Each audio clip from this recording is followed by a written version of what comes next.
Good evening, everybody. Sorry we're running a couple minutes behind there. I'm going to cut the video down short so we can go ahead and get in here to this thing.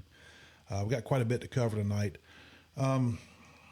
We've we've got a couple catch-up things from last week that we last podcast we didn't get appropriate information out, so we're going to do that now. The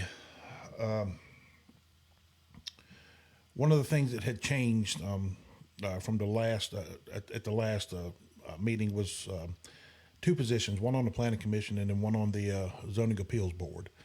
Andy Anderson was stepping down from the zoning appeals board. Gordon nominated his stepdaughter, Sherry Lockhart, and she was passed by the board to replace Andy. So getting that called up. And the other was the planning commission. I believe it was Steve Hensley that was coming off, and Chip Clark, Alderman Chip Clark, got nominated to replace him. So that catches us back up from last week, what we had going on. Now I'm going to go into the county before I dig into the city a whole lot right now, because there's some information that's been coming around. I've been hearing this here for I don't know about a month or so now, maybe longer than that. I'm getting old, don't remember that well. I don't know if you guys will remember this here, but I think this was probably around about 3 years ago. There was lawsuits brought in on the county. I believe Brian Duke was the one who filed the suit, and I don't even know if it even got to the point of an actual lawsuit before they, or if it's just a threat of it. But a long time ago, at some point, the circuit clerk, the circuit court clerk, received a pay raise, and you have to understand how Tennessee law is written. The higher end elected officials, when you get to the mayor, road superintendent, sheriff, clerk of courts, property assessors, all these positions, they get an automatic raise every year. The minimum is 3%, and generally what they do is they align it in with whatever the percentage is they give state employees. Now they don't have to. They can just take the 3% minimum, but as far as I know, they've consistently have taken whatever the raise is given out by the state. So if they get a 5%, they'll give themselves a 5% raise. But that's actually stated in Tennessee law and Tennessee Code Annotated.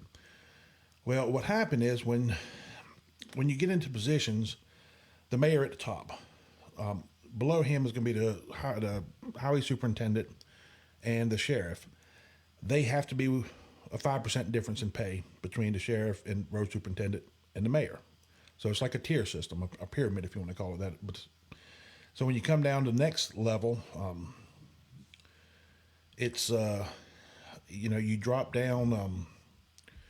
I don't remember all the positions there. I'd have to go back and look it up. But there's another 5% step. So these steps are actually based on the 5%. Well, what happened was one person in that pyramid or on that ladder got a raise, and it bumped them up. Well, when it did, it put the whole system out of whack. So eventually it got down to the point where the county had to pay a ton of back pay. They had to bring these other people up to that same rate and then pay a ton of back pay for wages that they lost after that raise was given. So that ended up costing the taxpayers quite a bit of money. Well, keep that in mind here, and I'm going to kind of dig into this a little bit. The latest thing now is the way state law is written, these county school board members and the county commissioners are supposed to make the same thing. So whatever the commissioners are getting paid, the county school board needs to get paid the same. Somewhere, and I have not found it yet because I've gone back through minutes, I've looked back through budgets, but this was at the tail end of Lee Wilkinson's time as the finance director. There was a pay raise given to the school board members. From what I understand, there's a $200 difference between, maybe $100 a month. It's either $100 or $200 difference between the school board members and the commissioners. On top of that, the chairman of the school board gets an additional $200 per month over what the school board members do. So there is a discrepancy here that's in violation of state law once again. Well, what I'm one of the things I've been hearing going around from, and I've heard this from a few commissioners, is that there's discussion of a lawsuit to bring the county commission up to the same rate as the school board members, because whatever state law also states, you cannot reduce their salary. So the school board member is making what they're making, and now the county commissioners are not up to the same speed. So they could match them up with the rates, and then they can get all the back pay from the time it actually got implemented at the school board. So if it's 3 years and there's $100 difference, we'll say at 14 commissioners, that's 1,400 times 36 months to get them called up. I haven't done the math on that there, but you can pretty much get it. And the question comes into play now is, well, if they're paying the school board chairman more money, do they have to bring everybody up? Well, now we're talking, instead of $1,400, you multiply that up times 3, you're talking $4,200. Plus, you've got to look at the $200 difference between the school board members, which would be 7, which would be $1,400. So that would bring it to $6,400 times 36 months. We're talking a substantial chunk of change at the end of the day to try to get all this stuff back in. And there is talks of a lawsuit. Now, I'm going to tell you, if a lawsuit goes down, we're coming into election season. December 22nd, county whoever's going to run for county positions can start picking up their papers on December 22nd and start getting into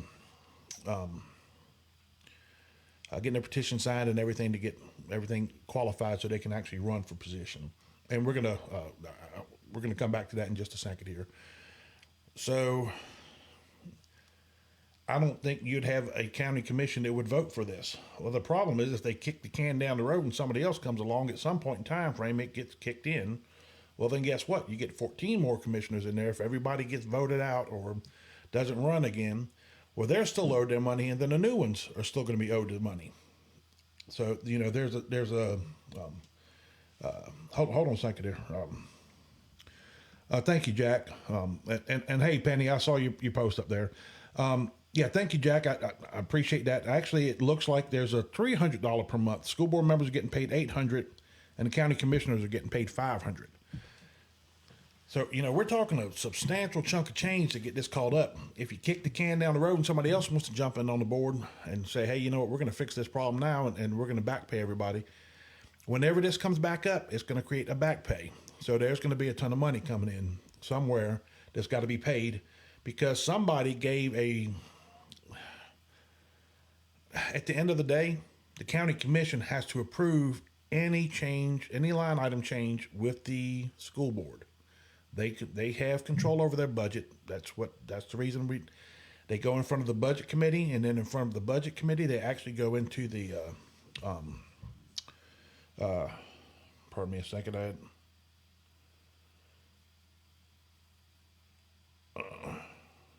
Hold on just a second.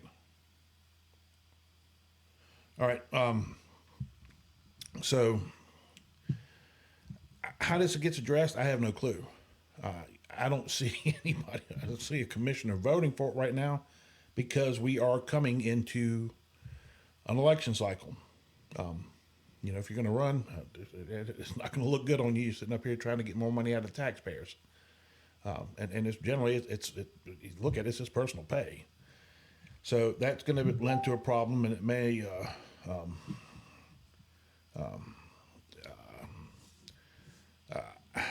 I don't know how they're going to address this. I really don't. It's just it's a mess.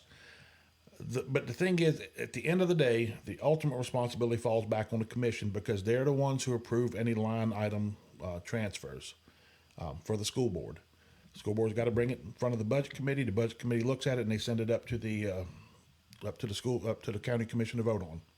They make the recommendation.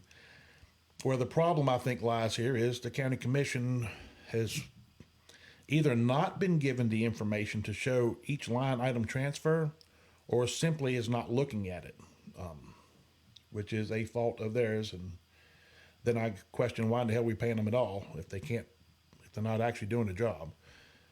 So let how this plays out. We don't know. Will it get into a lawsuit? Who knows? I would think that it wouldn't get into a lawsuit if they're going to, which is just all that's going to do is cost the county taxpayers even more money. So how this plays out is remains to be seen. But this is going to be something that's we'll keep an eye on and figure out what they're going to do about it.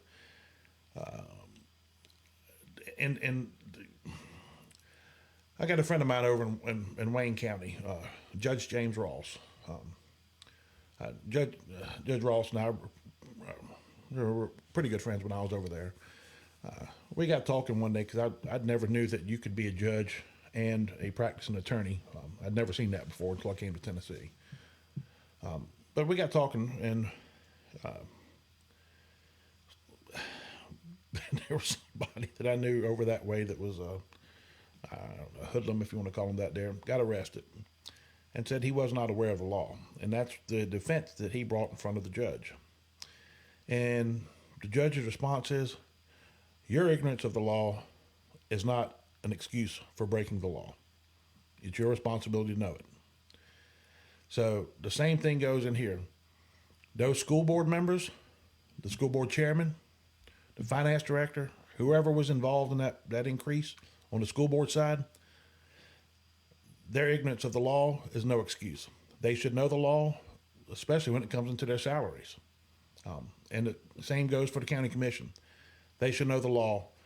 And I'm more lenient with the county commission on this here than I am the school board. And the reason being, and certainly, or the finance director,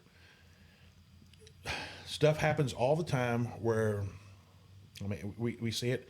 We're going to bring that up here in the city in just a second.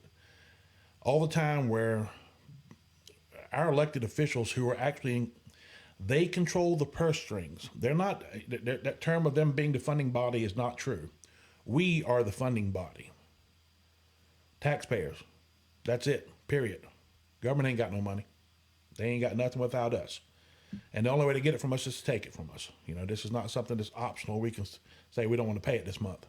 That's just not how it works. So they need to make sure that they're doing their job and paying attention.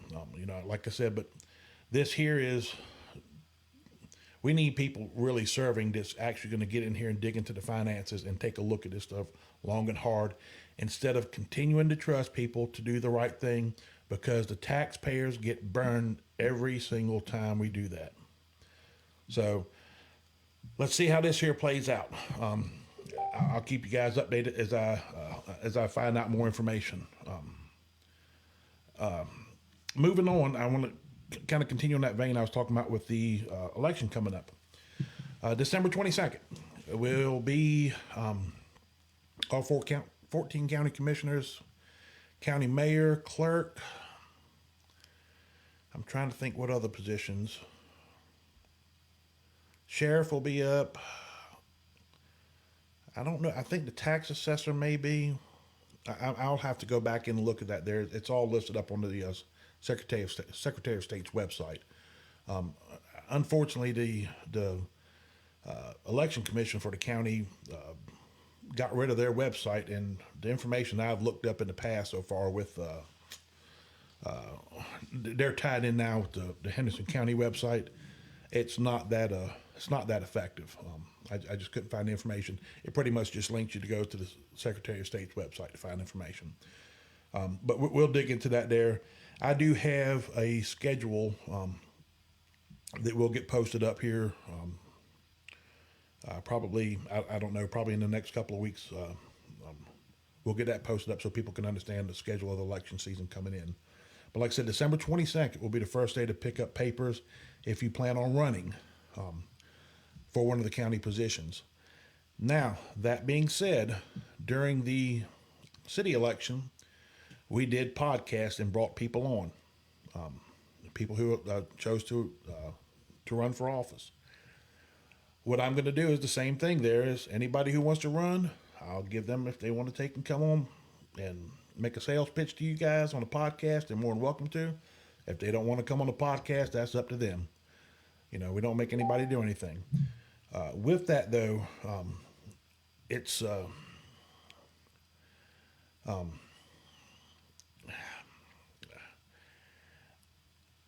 want to do something a little bit different this time. Here is if you're considering running, um, you haven't announced it yet, but you are considering it.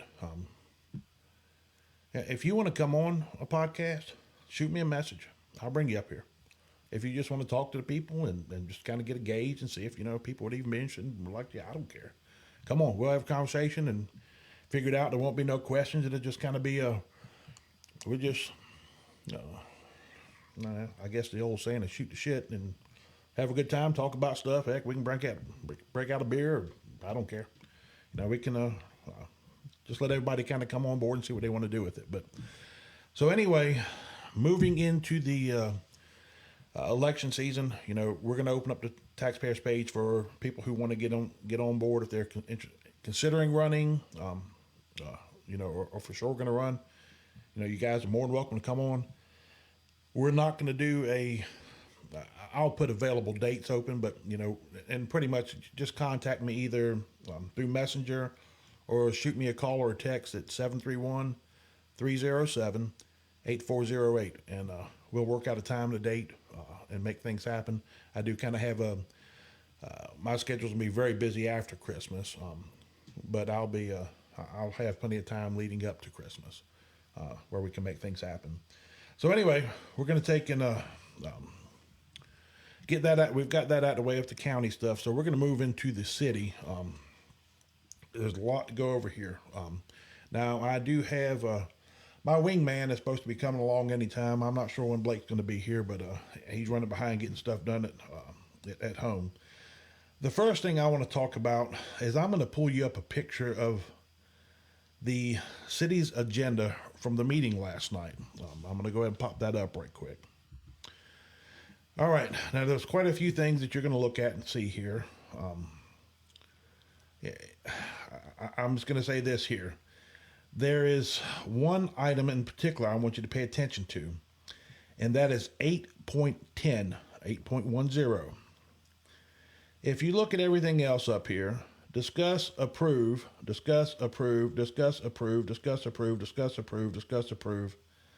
But that one only says discuss. And this is going to be a big issue that we're going to talk about, this gas adjustment, as we get into this here. All right. This is where my problem lies here. Discuss, approve, discuss, approve. If you start going down those line items, that board voted.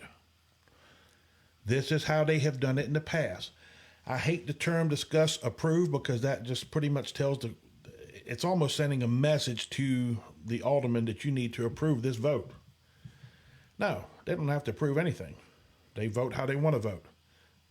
They should be voting in accordance with what the citizens want.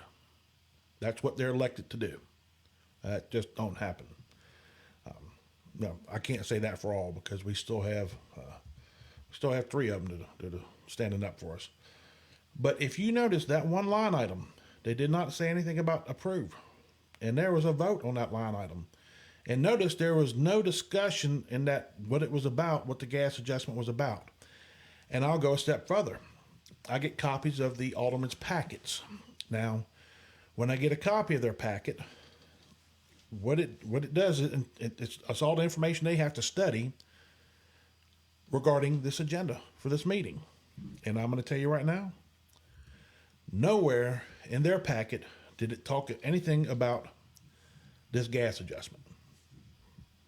It wasn't in there. So, they didn't even know what was going on. Well, right before the meeting, I found out what was going on. And I had considered trying to do a quick podcast, but I would have had maybe an hour tops before the meeting, and I had to get ready and then head back into town. So this is one of those things there. Where my issue lies here is that is very misleading. People have no clue what you're going to vote on. They don't know that you're going to vote on a gas increase. And that's what it was. You can use say whatever the hell you want to say and call it an adjustment or use some other kind of term. You know what? Bottom line is our gas rates went up yesterday because they voted it in. And guess what the vote was? 4-3. Boy, it certainly reminds me of what the last administration was like. So here's where it's at. That is very, very misleading. I'm going to call the comptroller on it and maybe contact Director Fisher to see if there's anything that we can do about this, because this is wrong. The citizens, and I'm going to tell you right now, county citizens, city citizens, everybody who has gas, because it extends beyond Lexington, had no opportunity to get up there and ask why they were doing this. None whatsoever during public comments, because the agenda did not show a vote happening there like it did with the rest of the other line items, and it did not go back in there and talk about an increase. And if you look at previous agendas from the city, you will see in those agendas that it states increases. I mean, heck, I can pull you back from earlier this year when they had a rate increase. I mean, that's what he put. But all of a sudden now, they changed just to one line item on a situation, on a rate increase, which was a major issue, a major discussion of people during the campaign session. We're tired of the rate increases. We're tired of the pay raises. We're tired of the vehicles being taken home. You know, we're tired of the property taxes going up. And here we are, once again, we got our rates are coming up or being increased. And I'm gonna kind of pop back into the agenda for a little bit here, and just kind of step down on what happened with this stuff here, and then we'll take and get into the into this gas increase, because I've got some stuff I want to show you on this here. Okay. All right, this Visions construction settlement. Let me give you what information, very limited information I have on this here. Apparently the city, from what I was told, tore a house down.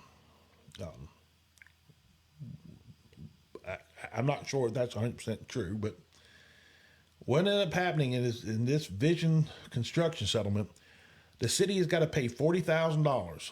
Now, what I was told is the majority of the problem here came from the building inspector that caused this issue, which is now costing us $40,000. I think Casey Kyle may have had something to do with it as well. I don't have all the details, and we may never not know the details, because guess what? That's just how transparency does not work inside the city limits. But bottom line, at the end of the day, we did something wrong. So, the Public Works Department, is what the attorney said, did something wrong. Now, this attorney was not Ken Walker. I believe this guy's out of Jackson that handled this lawsuit for us. And he got it settled. But it's $40,000 now, which, where's $40,000 coming from? Well, if we go back in and look at it, the value of a penny at $26,000, they're going to have to raise at least two pennies. One penny won't get it. So there's a property tax increase going to have to come to cover a lawsuit, or they're going to spend it out of, who knows? Who knows where the money's at? I mean, it's just all over the damn place. So anyway, that's what's going on. All right, let's get into the to the property tax freeze. Okay, what this here is, and this is Jimmy White's baby. Senior citizens, I believe I know Jimmy's up here watching, and Jack Johnson's also watching. Jack is looking at this here also from the county side. I believe it's 65. Once you reach 65, you can get a property tax. It's a freeze on increases in your property tax. It's not freezing your property tax, so you don't have to pay it, from what I've gathered. And what it does is there's an income threshold. So I think it's right around $37,000 for our county. It varies county to county. So if you make under that $37,000 threshold mark, then your property taxes can be frozen. And that's pretty much what it is. You know, like I said, Jack or Jimmy, if y'all are chiming in, if y'all want to take a comment and provide any clarity on that there that I may miss here, but from what I've researched, this is kind of how this whole thing plays a part in there. So that's where that one is at. And if either one of them jump back in and add some more information, I'll definitely come back to it on it. All right. Planning Commission appointment, like I said, Chip Clark got put on the Planning Commission. And the Board of Zoning Appeals, Sherry Lockhart got put on that. So that gets into those two there. The beer permits as standard fare. That's just typical operating procedures. Not much to go in there. All right. Okay, first reading of an ordinance setting out the duties and responsibilities of the mayor. This is going to tie back into resolution relative to the charter amendment. All right, what ended up happening, November of 2022, actually November, December of 2022, the board voted, and we have Tennessee law and then we have the Constitution. Per the state constitution, you have to have a supermajority, which in the case of the city of Lexington, it requires 5 votes, and it did pass. Both times it passed on what the changes were. What the initial changes were supposed to happen was the okay. Thank you for chiming in, Jimmy. Let me go back to the property tax freeze. Jimmy just chimed in. He said the information we put out is correct, and it will go up in 2026 per the state. So I'm assuming that what he's meaning by that there, because he is saying he's hoping it is. I'm assuming that is going to be the threshold point. Jimmy is going to go above 37,000. If you want to chime in on that, it'd be great too. All right, I'm going to come back in here because I got my partner in crime's with me here now. Yeah. So he'll keep me in line. Try to, anyways. All righty.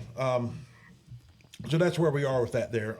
Going back to the, I'll pick back up, and if Jimmy adds anything else, we'll definitely put in there. Going back into the charter thing.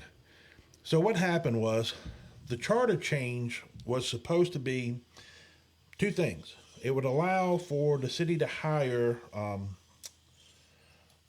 department heads.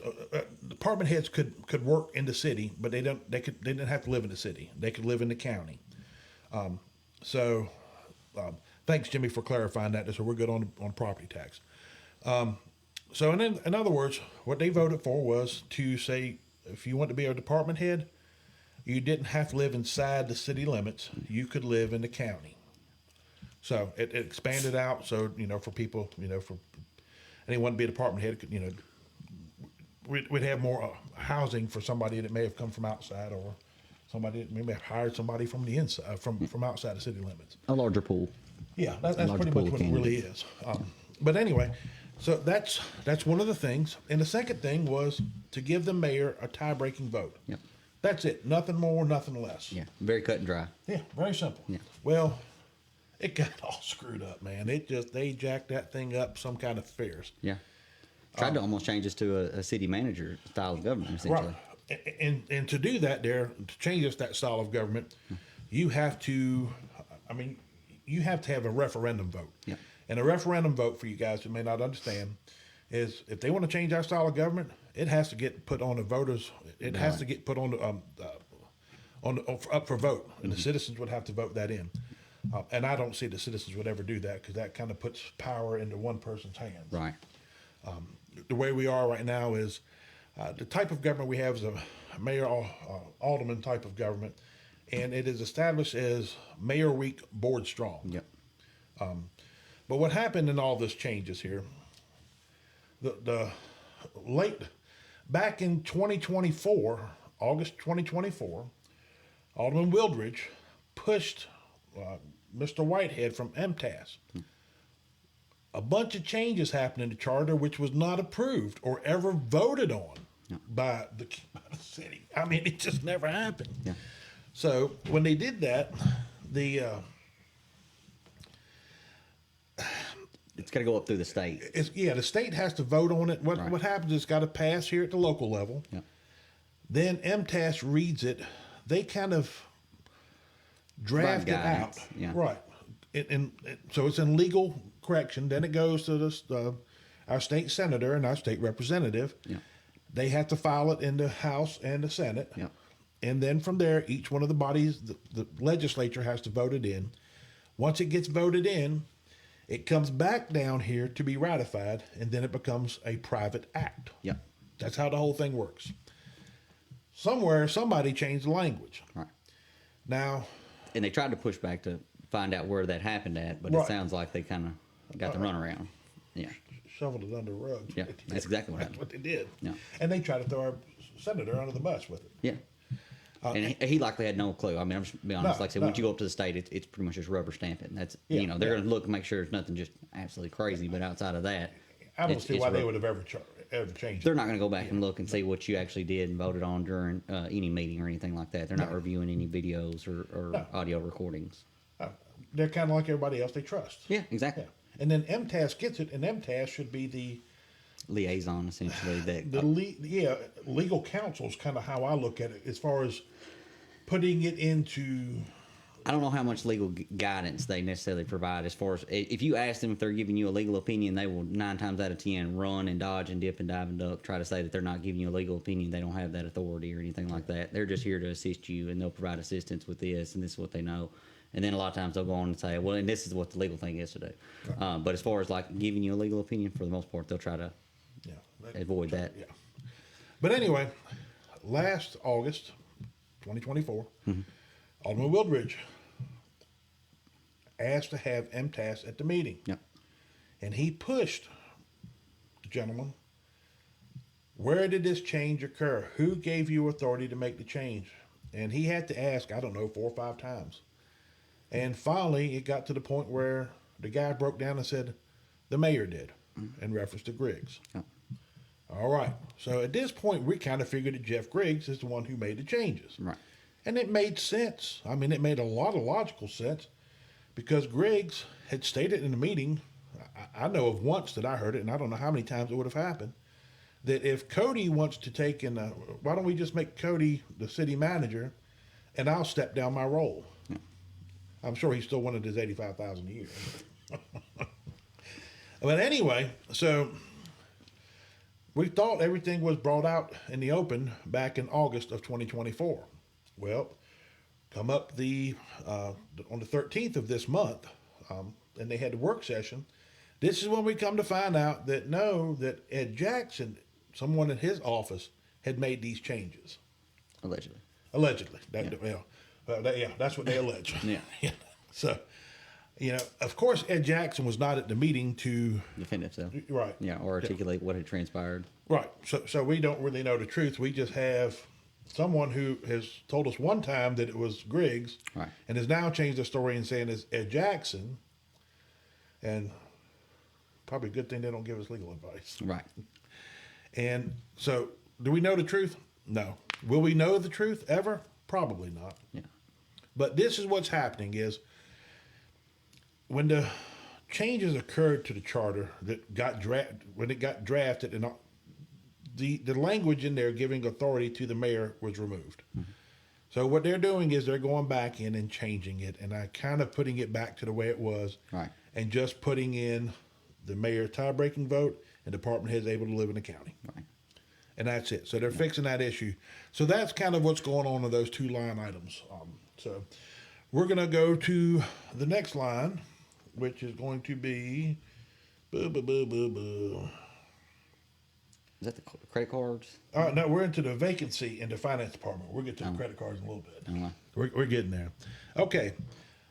Apparently, they're having somebody is retiring, is what I'm gathering from this here. And they've got several months Yeah, or I think half a year, if not more. 9 months, I think, is what they stated. Yeah, a payout remaining. Yeah, because they'll finish. They'll be on the books for this year, and they'll also be in the budget for next year. Yeah. So it's quite a bit of time they got to pay off. And this is what they call a legacy employee. Mm-hmm. And this is an issue that we might hit up again in a second here.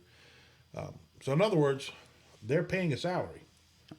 Well, it's kind of hard to hire somebody to pay a salary to because you're still already paying the salary for the other person. Now you're going to have to pay salary twice. Right. Without blowing your budget. Right.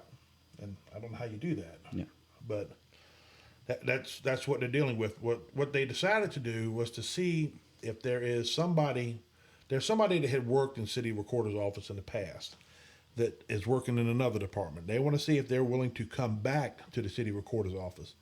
And by doing that, that will fill that position, and the line The overall budget won't change, but Right. the department budgets. department budgets will change because of it. We'll have to get adjusted. Yeah. And and I'll give you an example of that there. Catherine Keck, I know, works in the city recorder's office, but she's paid out of Lexington Utilities budget, which I ain't quite sure if that's even legal for them to do that. And I've never dug into it, but I'm kind of questioning the legality of it. I'm sure because we're dealing TVA with- would frown upon it.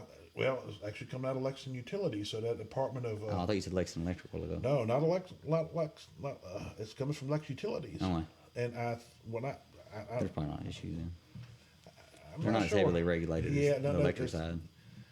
But it kind of comes into question here: is you're paying salaries and benefits out of somebody from that there in your gas department, and your whole Lexington Utilities department Right. has got issues, and part of it is benefits. Yeah. Yeah, that's Oh yeah, no doubt. It makes a cost accounting nightmare. Yeah. I mean, at the end of the day, if you're trying to really break down and see where your money's being spent and where you need to be at as far as a pricing standpoint or a revenue standpoint to cover your costs, but your costs are inflated because you know what I'm saying, you're not actually getting the benefit for something that you're paying for. Yeah, it can lead to a real nightmare with trying to understand and diagnose things. So, it's I a mean, I'm mess. just being honest. Yeah, It's just it a does. mess. Yeah. Anyway, that line item, there was not a vote was taken. They pushed it into December 3rd at 1:00. They're having a special called meeting Yep. in the middle of the day. This is going to be one of the items, and the other item is going to be the second reading of the charter change. So we're going to have that to come up to. Let me come in here and make sure that got no more comments coming in here. Okay. All righty, let's see here. Discuss hiring process and policy clarification. For the time being, they left that alone. They discussed it. They didn't do anything about it. And this really goes back to that whole point of the person retiring here. That kind of went hand in hand. How are they going to handle that there in the future? Are they going to have requests still, or are they going to let the department heads fill it on their own, or go to Cody and let them figure it out amongst themselves? Or Yeah. It's I think it's going to be on a case by case basis is Right. what they're continuing to do with it. Yeah. So that's kind of where that's at. All right. First reading of an ordinance adopting a purchasing policy. Now I'm not sure exactly why this was brought up earlier this year, and I don't know if it ever even got a motion. If it got a motion, it never got a second. It just died. Yeah. Apparently, remember. it's back again, and there was a lot written in there. The one thing that kind of came in there that Tim Rhodes brought up, and we have never got an answer. Once again, Tim Rhodes asked a question, and he don't have an answer. And that question was, in that thing there, they don't need the board's approval for minor expenses. What the hell is minor? Right. Yeah, they never define it. Yeah. Yeah. $10, $100, Right. $100,000. Yeah. Oh, yeah. Who knows? They didn't define it, and that's the problem. Is the board needs to make definition and say, look, you know what? If you got something, if it's $500, fine. Right. But as soon as you make that, you need to take and bring it in front of us. Right. Or $500 in a routine purchase item or something like that. It's something, for instance, that they normally carry stock of, but they're out of stock, or what I'm saying, it's a 50-minute drive back to wherever to get it, and they can spend 2 minutes and pick it up right here or something. I can understand some of that. If it's a out of ordinary use item, a one-off item that, like I said, the big truck that we just bought, the vacuum truck, is that something that should have been brought to them for approval? 100%. Yeah, because that's a unique item. It's not something that's in the ordinary course of business that we're just burning through in production. So Common sense. yeah, at the same time though, you say common sense. When we put these things like minor, common sense, and it's like we have to come down to some definition, and so you have to try to provide some definition that is not just so specific that it's like you can buy pencils and pens. You know what I'm saying? Or you can buy pipe. You can buy 10-foot sticks of pipe, but that's it. Well, see, what I don't understand here is it was stated last night that these department heads have reserve funds in their budget. Right. Why in the hell do you need to have a line item like that there? It's not like the board meets once a month. Oh, yeah. Pull some money out of the reserves because you know what? It's undesignated funds for a situation like that there. Right. And just put a dollar cap on it and be done, and just come back to the board and say, hey, look, we had to pull money out of reserves because it's for that department anyway. Right. My question now is, are we going to start pulling from? Are we going to continue this shell game of pulling from here and pulling from there and pulling from here? Right. Or we end up with a shell game like we have, where it's a nightmare to look at and try to come down to where our accounts are, because we've got 55 different accounts for every type of department. You know what I'm saying? You look through the different budget line items and stuff like that, and it's hard to make it add up to what we actually use because of the fact that we have 95 different bank accounts for pretty much every department. Yeah, that's normal case here. Yeah. And it doesn't seem to have really a rhyme or reason. A lot of times they'll try to define them to a project or something like that so that they can better track for grants and spending and stuff where the money went. But, ours are, I don't see the rhyme or reason for half the accounts that we have looking through them. Which was once again when I talked to Donna. That's when you're playing that shell game. It's easier when you got all these extra hiding places. Yeah, 100%. And that's what I told her, that the board needs to define these bank accounts and these different line items better, and say, hey, here's what we expect in these, so that when something doesn't fall within that category or that definition of it, it gets put somewhere else, instead of, like you said, the shell game, where we can place it kind of wherever we feel like, because it could fall under one of 9 categories. Where do I want to hide the money? Well, and I'm not saying that they're 100% hiding and being fraudulent with it. I'm just saying, when you have the ability to put it one of 9 places, yeah. I don't know. This is what popped up in my mind first. I went there. Well, then you want to ask somebody else. Oh, well, I'd have put it over here. Right. And then you end up with how many no corrections that we have. consistency. Yeah, exactly. It's very hard. Yeah. It makes an accounting nightmare. Yeah, and that's and we'll come back to this here in a little bit. I'm going to talk to you something about that too with the padding of the budget. Alrighty, vehicle use policy and GPS tracking. Okay, well, I'm going to tell you right now. The board approved them to Do a cost study.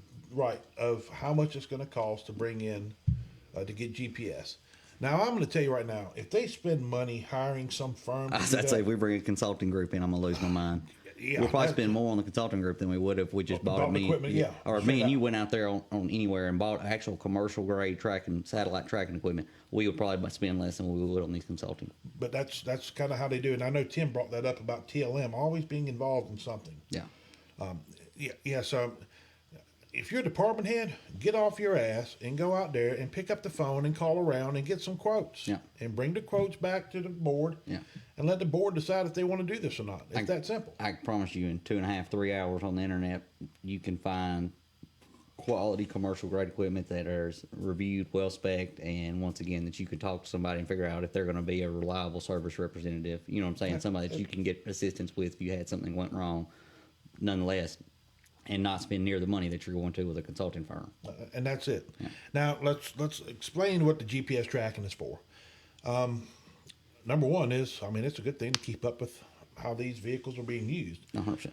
But it's also is with the GPS tracking is, I don't know if this has happened, but a conversation was brought up about of somebody getting in a wreck somewhere. And, Tractor wreck, I think is what it was. right, and then they can sit there and say, okay, well, they weren't even in this area. So if somebody, I'm just going to hypothetically speak because based off of what I heard in that conversation, if you're at iMart and I'm driving a utilities truck and I back into you and I pull away and leave, and that person saw me do it, you saw me do it, and you pick up the phone, hey, you did this.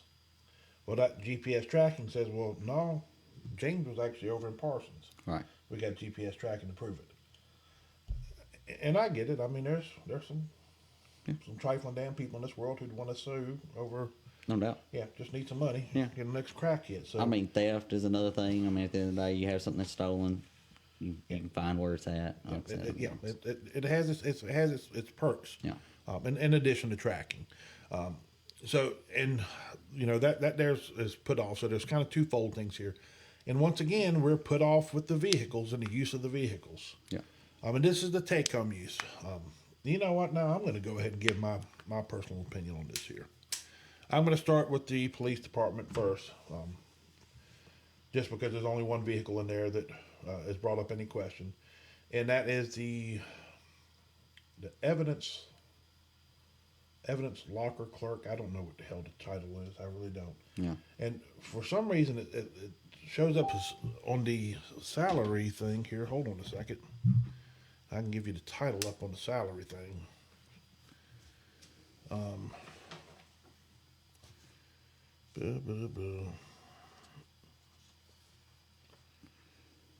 Civilian personnel supervisor. Now, I'm not sure what a civilian personnel supervisor is in law enforcement. Yeah, I'm not sure either. But apparently this person, after last night, Middleton just kept saying they do this, they do this, they do this, they do this, they do this. Okay, so apparently they got 1 million jobs. Why on earth do they need a police vehicle? If they got to come in the middle of the night. Now this is something too that, again, paying attention and knowing to ask questions. It was stated. Well, sometimes they got to come in the middle of the night, and their evidence lockers get full, and they got to take and move stuff around in the evidence locker, and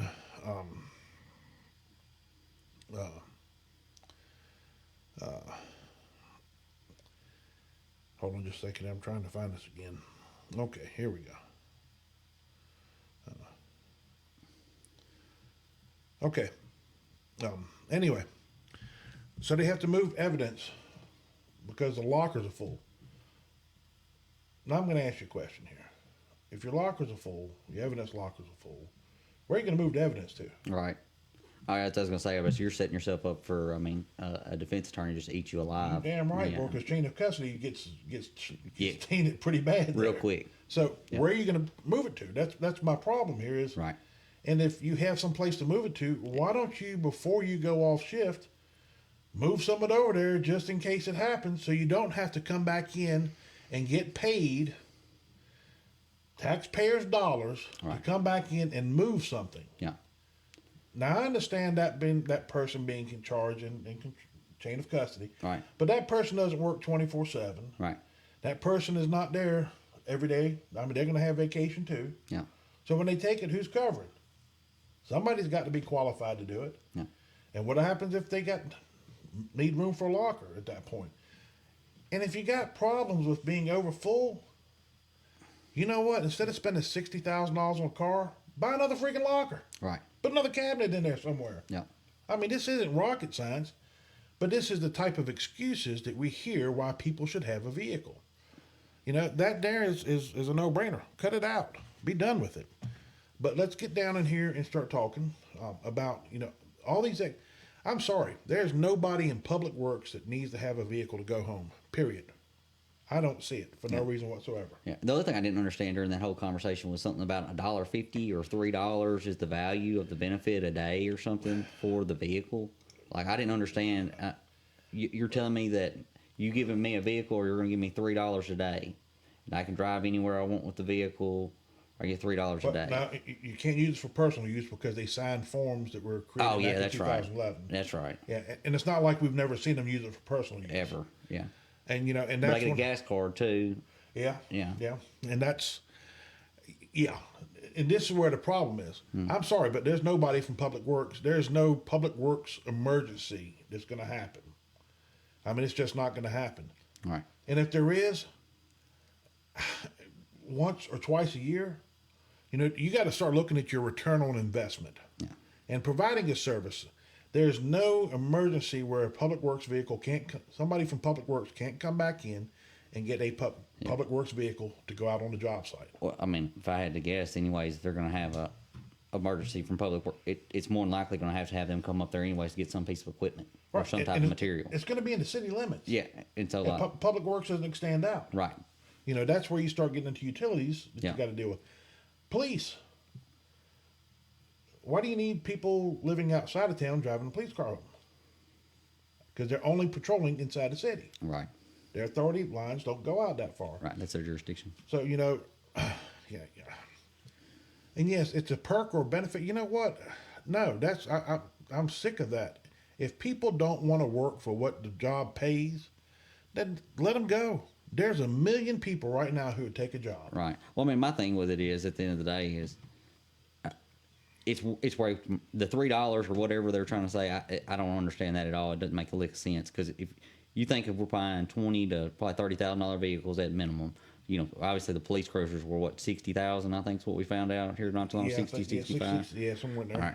So we're buying that, maintaining it.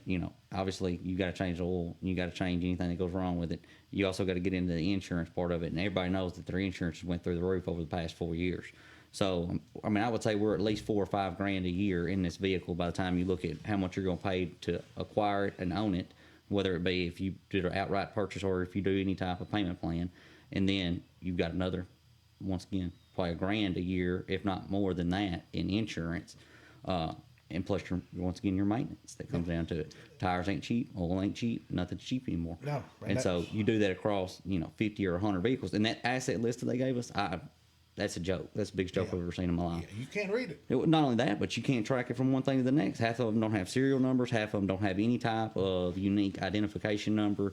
There's really not anything of defining about it, whether or not it's at the end of its lifespan, what kind of grade or shape it's in, if there's any repairs or anything that are necessary for this vehicle, if it's in operation or whatever.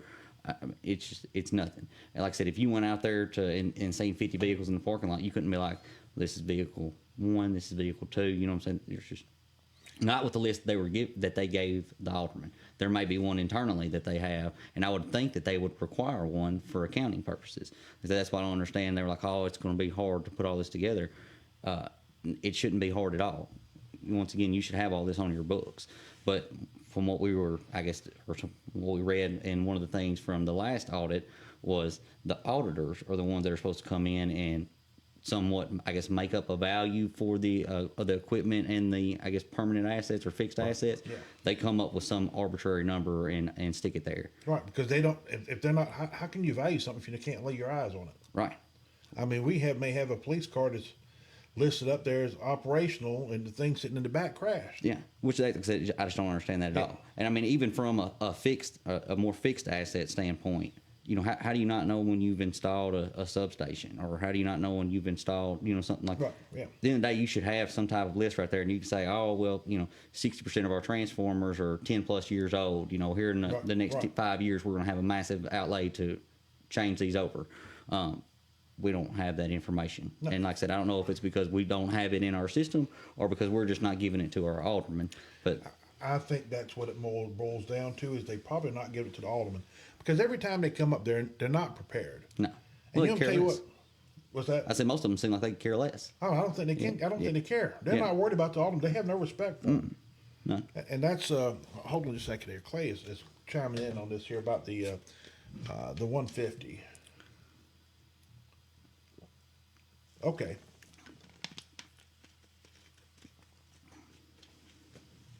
All right. If you are provided a vehicle, you are supposed to file that as part of your income on your Form 1099. And Clay went on to say $3 sounds far too low for that. Yeah. Thank you for bringing that clarity in there, Clay. But I highly doubt that the city is issuing 1099s showing that there's a value. Yeah, I would like to see that. Yeah, I highly doubt it. Yeah, our aldermen need to step up and really start pushing back. Right. They really need to push back. This crap that was given, those inventory lists. I mean, I couldn't even read one of them. All right. I mean, it was blur. Yeah. You know what? I've tasked you with doing this here. You haven't done it. Either you provide it to me. I mean, set an ultimatum. Yeah. You provide it to me by tomorrow morning at 9 o'clock, or I'm going to discipline you. I'm writing you up. And let it go from there. I mean, just push back. Right. They're going to have to make an example. They're probably going to have to make multiple examples before anybody understands that this is something that needs to happen. Right. Okay, all right. I just got a text in. They add this here.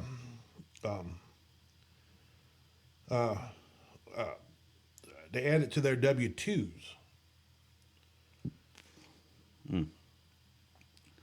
So I guess, They add $3 times 250, so $750 a year to their W-2s for their vehicle they get to drive home, and the gas that they pay for, I'm assuming and that's the maintenance. yeah. I mean, you might cover the gas expense. Yeah, I don't understand how you're not adding income to the W-2. I guess it's like a tip or something you would look in and Yeah, I don't know. I mean, that's generally salaries and tips and wages Yeah. and stuff like that. So yeah. I have no idea. I mean, I'd like to see that though. I would really like to lay my hands on. Yeah. Well, I mean, that's the other thing too. Like I said, that going back a little bit to, they just recently received a list of everybody that is employed and what their salary grade or hourly pay, depending on which department it was. There was no consistency. One thing I told everybody from the jump: here's how we're going to have it: name, position.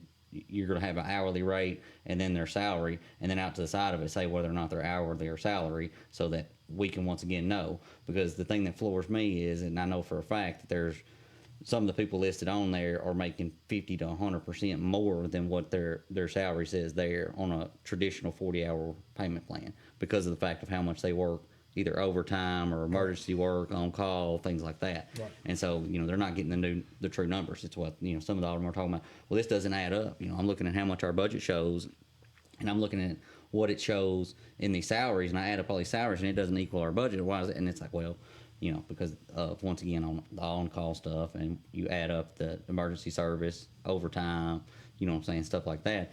And then you couple that with the fact that how have we been somewhat being managed here recently? We got a lot of people that are on the clock during normal working hours, playing cornhole, Right.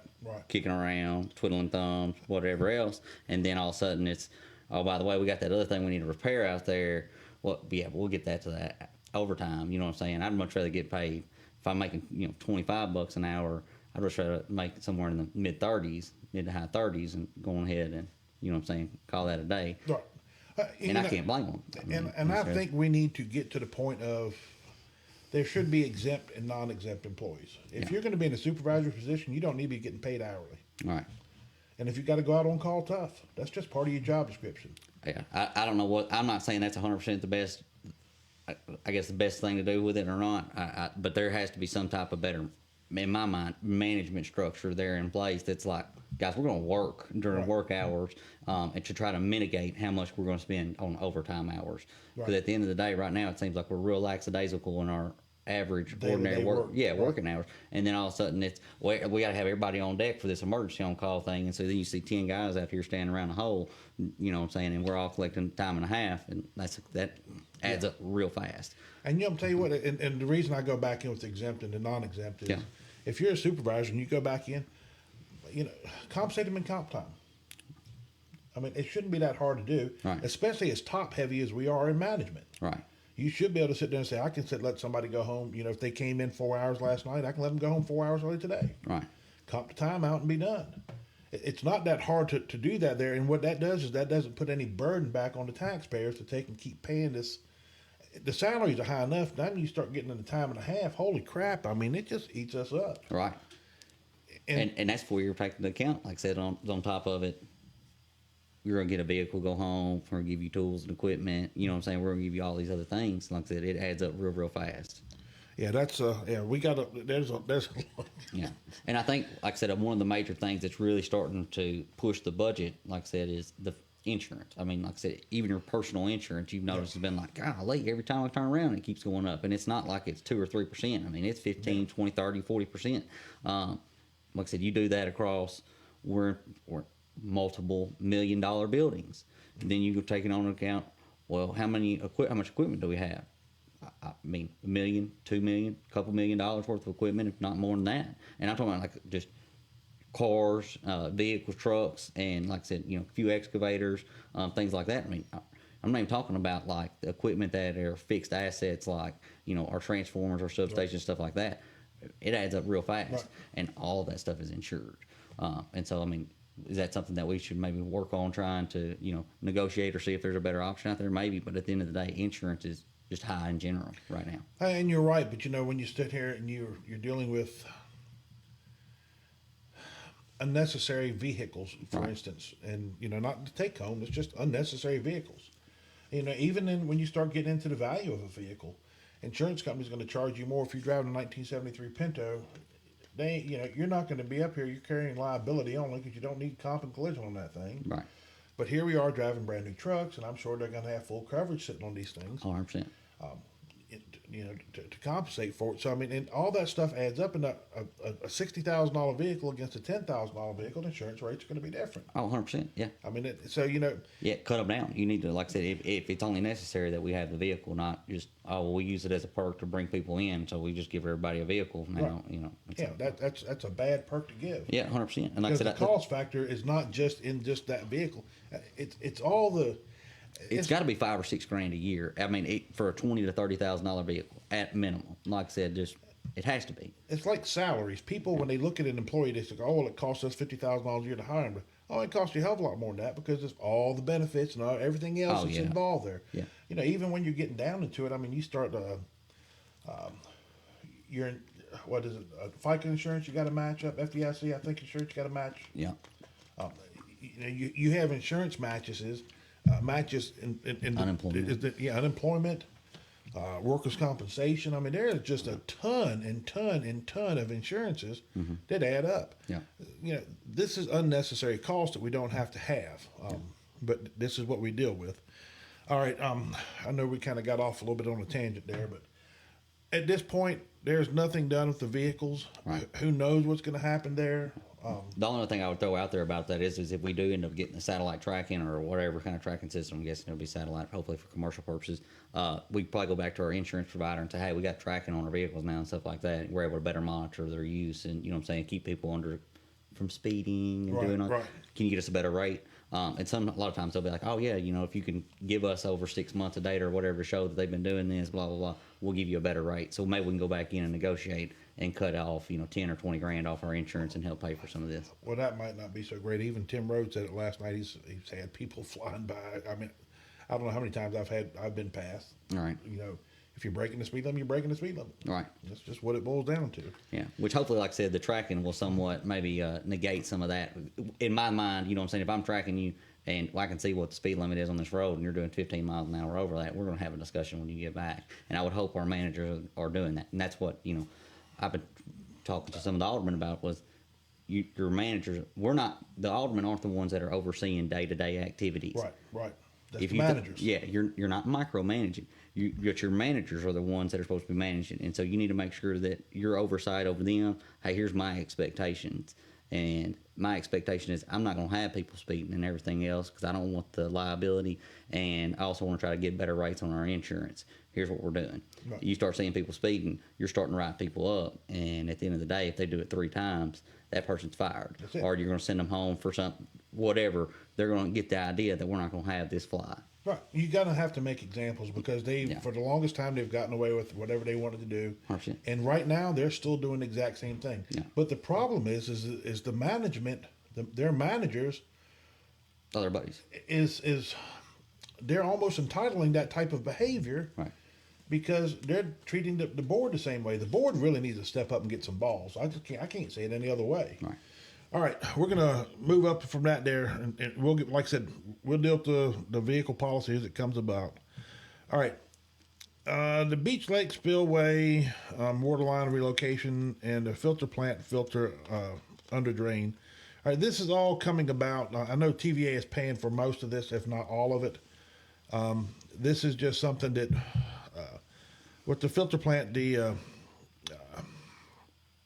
the tiles in there, I think were laid in 67 is what they said.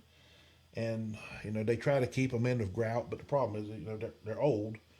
We don't have anything from 67 still being built today. I mean, it's just, now we probably get them from China and they'll last 3 or 4 years. Might actually be best just to keep patching them. But anyway, that's part of the water treatment plant. And of course, that just kind of zoomed on by. Again, this is typical type of business that does need to happen. All right, the gas adjustment, which we're going to come back to. Gas and wastewater and garbage write-offs, that's just typical. LES joint use contract with Brightspeed. I did not pay a lot of attention to that, and I did not research that a lot. So that's something I'll probably have to come back in and check. I haven't got that far into listening to it. I didn't make it to the meeting, and I haven't got that far into listening to the recording to tell you much on that one either. Yeah, at that point, I was getting messages were coming across because that kind of came up after the gas discussion. That just my phone started blowing up, so I was trying to pay attention to everything at the same time. And the last thing was like I said, we're going to come back to the gas adjustment. Was the meeting split? What they're going to do is, I think they're going to go to 2 times a month. They're going to have meetings. One, they're going to do like a manager's meeting. Yeah, and it's going to be like, well, I think it's going to be the enterprise accounts. Yes. And then they're going to do another one with the general fund employees. So when we're looking at enterprise accounts, Lexington Utilities, Lexington Electric, might as well say LexNet. Things that actually generate revenue. Right, and then the solid waste department of Public Works, which is a generation. That's anything that generates money, and then the fire rescue, fire police, city recorder, whatever, right. Public Works. Rest of that will come on the second meeting. So that's what's going on there. All right, let's gonna jump into this gas adjustment thing. Now I want to enlighten you guys on a couple things. Again, this was campaign promises that have now been broken. Right.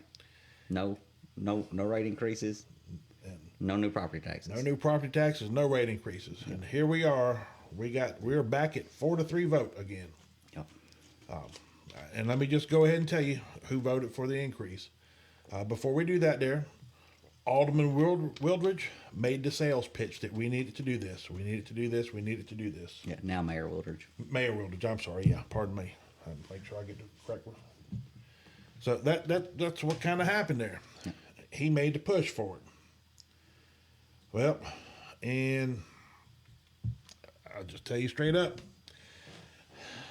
The 3 that we knew was going to go with it: Roger Lofton, Sandra Wood, Gabe Williams. Yeah.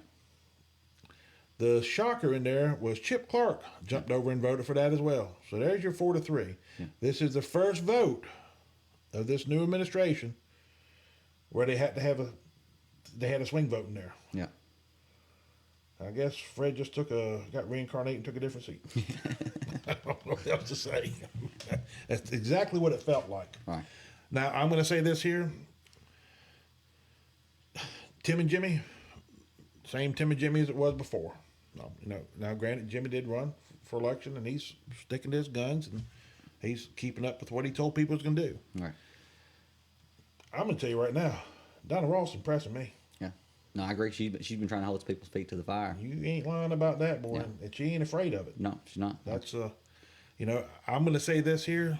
She is the one alderman on the board that is doing what's best for the citizens. Yeah, and actually asking questions, like Yes. important questions, and trying to get to the root of things instead of just, for the most part, it seems like we're rubber stamping stuff. Right.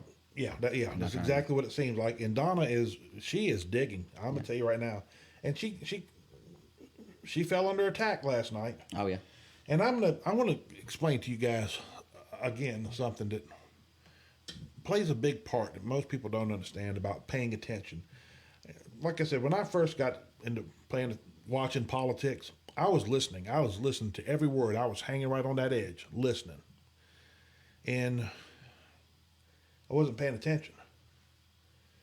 And then it just kind of got beat into me and got beat into me and got beat into me. And I finally started learning how to pay attention. And words, phrases, body language, all that stuff plays a part.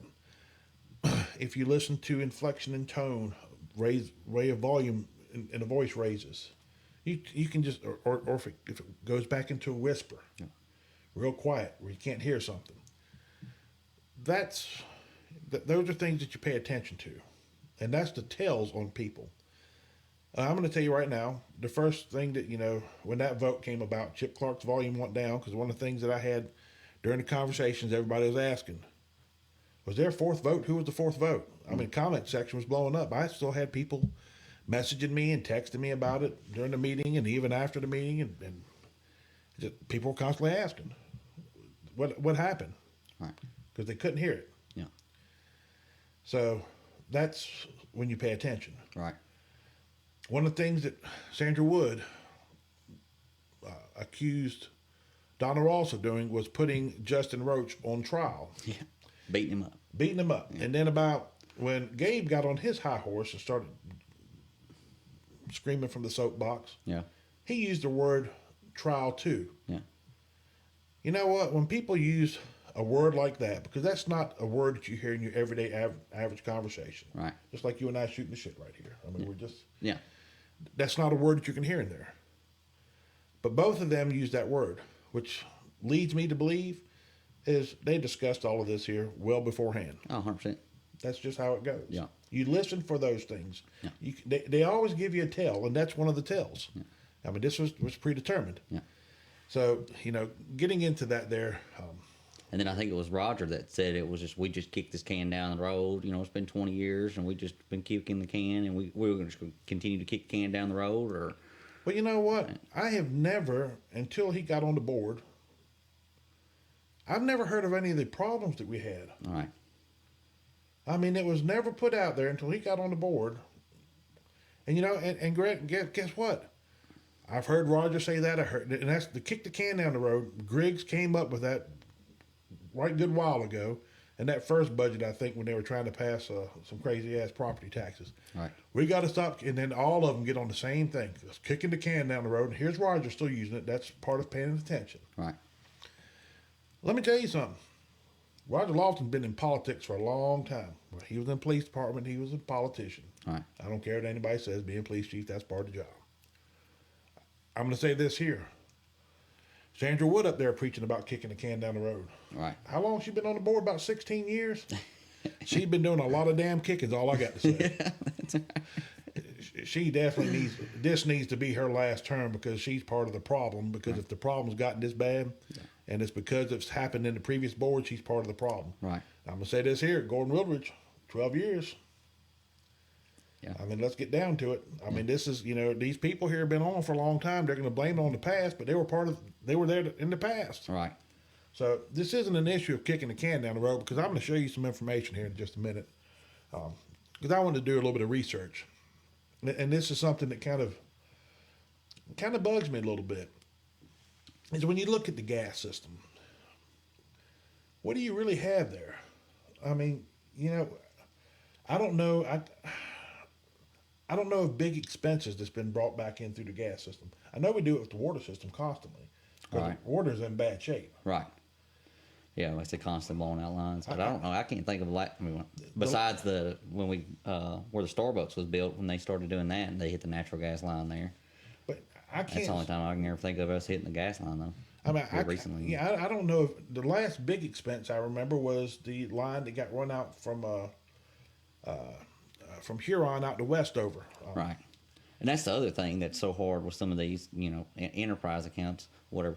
They service so much more than just the city of Lexington. Right. You know what I'm saying? Right. Like beforehand, if you go back, let's say 50 to 100 years ago, you came to the city to get the amenities of utilities. Right. By and large. All right. Well, now we've got the amenity of utilities pretty much everywhere. I'm not going to say you had access to all of the utilities, but it continues to grow from water to gas, you name it. I mean, pretty much the only one that's been slow about getting out further. Sewer. Yeah, Right. that's and right. That's just a loss leader. That's Oh yeah, 100%. the value in it's not there. Yeah, but I mean, even on the gas water side, it costs a lot of money to run it, and you get, as you generally get out in the county, you get further and further between homes. You know what I'm saying? It's not like we're going into subdivisions and we're picking up 150 homes at a time in a matter of a mile and a half. We're going a mile and picking up 10 homes or something like that. You end up with a large expense real quick, and it takes a lot of time for that to actually recoup back in. Unless there's a grant or something like that, but once again, it's still taxpayer money. So. Right. Now, and I will say, I forgot about it. I mean, not long ago, they actually came out on my road and put in gas. Yeah, ran all the way up to the church. Yeah, so I'm assuming that probably costs a pretty penny. I don't know that. Yeah. But, that there, they didn't farm that out. That was actually done in-house. Right. Because the gas department was actually out here running the lines. Yeah.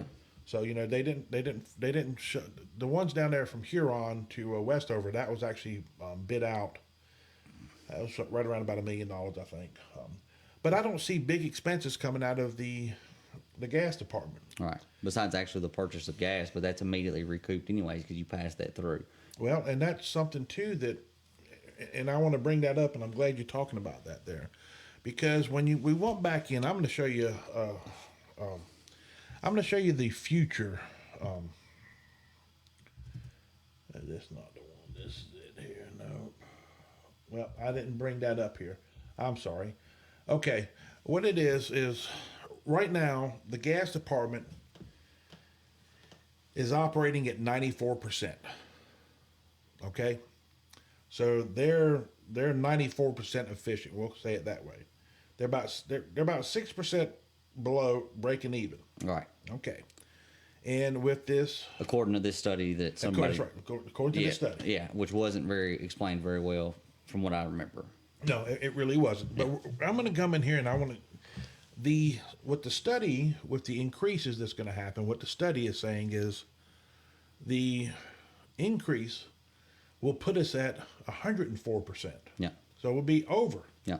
what we should be, and that gives us a little bit of pad. Yeah. And this is based on. This is all the information that they get from the gas department. Yeah. Everything that they know. That's what these people did, and they provided that information back to us in April. Yeah. Okay. Now what I'm going to show you here is this is the rate increase survey.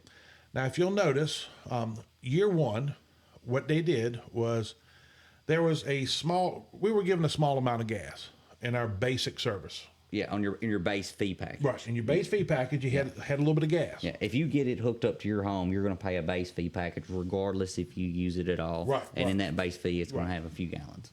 Well, what they did in year one was they got rid of that few gallons they were going to give you for free. Yeah. Okay, so that's gone. Yeah.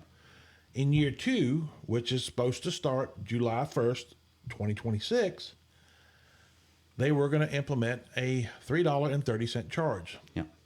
Now, if you notice, that doesn't say anything about meter charge. And the reason being is when you look at your gas bill, there's no line out for a meter. It's just gas. Right. That's all it is, because everything is incorporated in one. Now, what they were some of these members of the board last night were trying to shovel to people was, oh, well, they haven't increased the meter rate increase in 20 years. That's a crock of crap, because there's no separate breakout for the meter rates. This is what is just part of the whole gas system, and it's how we are built out. And if you notice up here, it doesn't sit there and say, we're going to charge a meter rate, because if you pay attention to one thing, you see up there, on all residential and small commercial customers, increase the customer charge by $3.30. Yeah.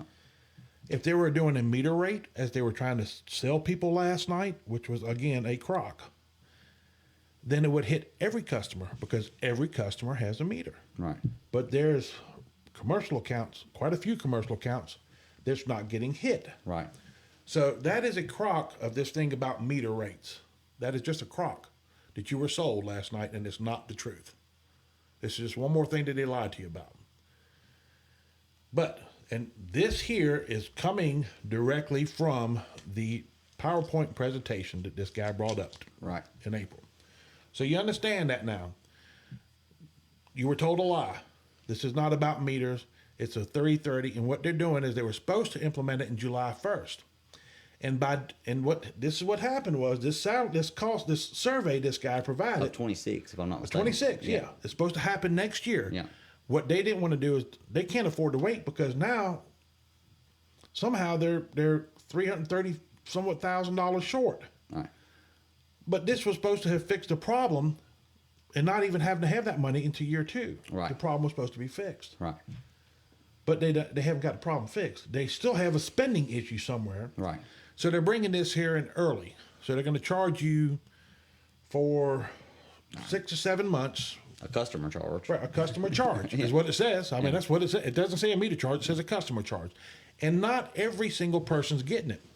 Only the customers who are below that 100% mark. Right. To make sure that the system is the other customers aren't paying for it. Right. So that whole thing about a meter is a lie. I can't say it any other way. They might as well just call it a privilege fee. Like it's a Yeah. privilege to have this gas connection, you know. Here, what it boils down to. I mean, pretty much. But so anyway, that's what's happening here with that there. So I wanted you to see this because this is in the rate survey. This is the stuff that they were pulling up last night.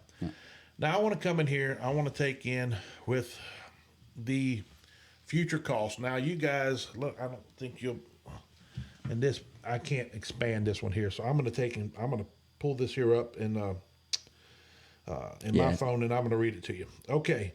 Section 6. Now this here is in the packet. Gas automatic adjustment of rates to reflect cost of living.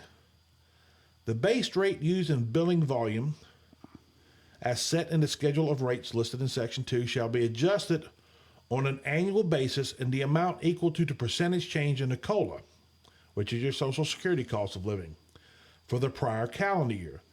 Said annual adjustment shall be effective with the bills issued in July each year beginning July 2026. All right. So what that is not only were they going to get $330 from you, they're going to get another raise. They're going to get another increase with the COLA increase. Come July 1st. Inflation rate, pretty much whatever that's going to be. But I'm going to show you something here in just a minute here.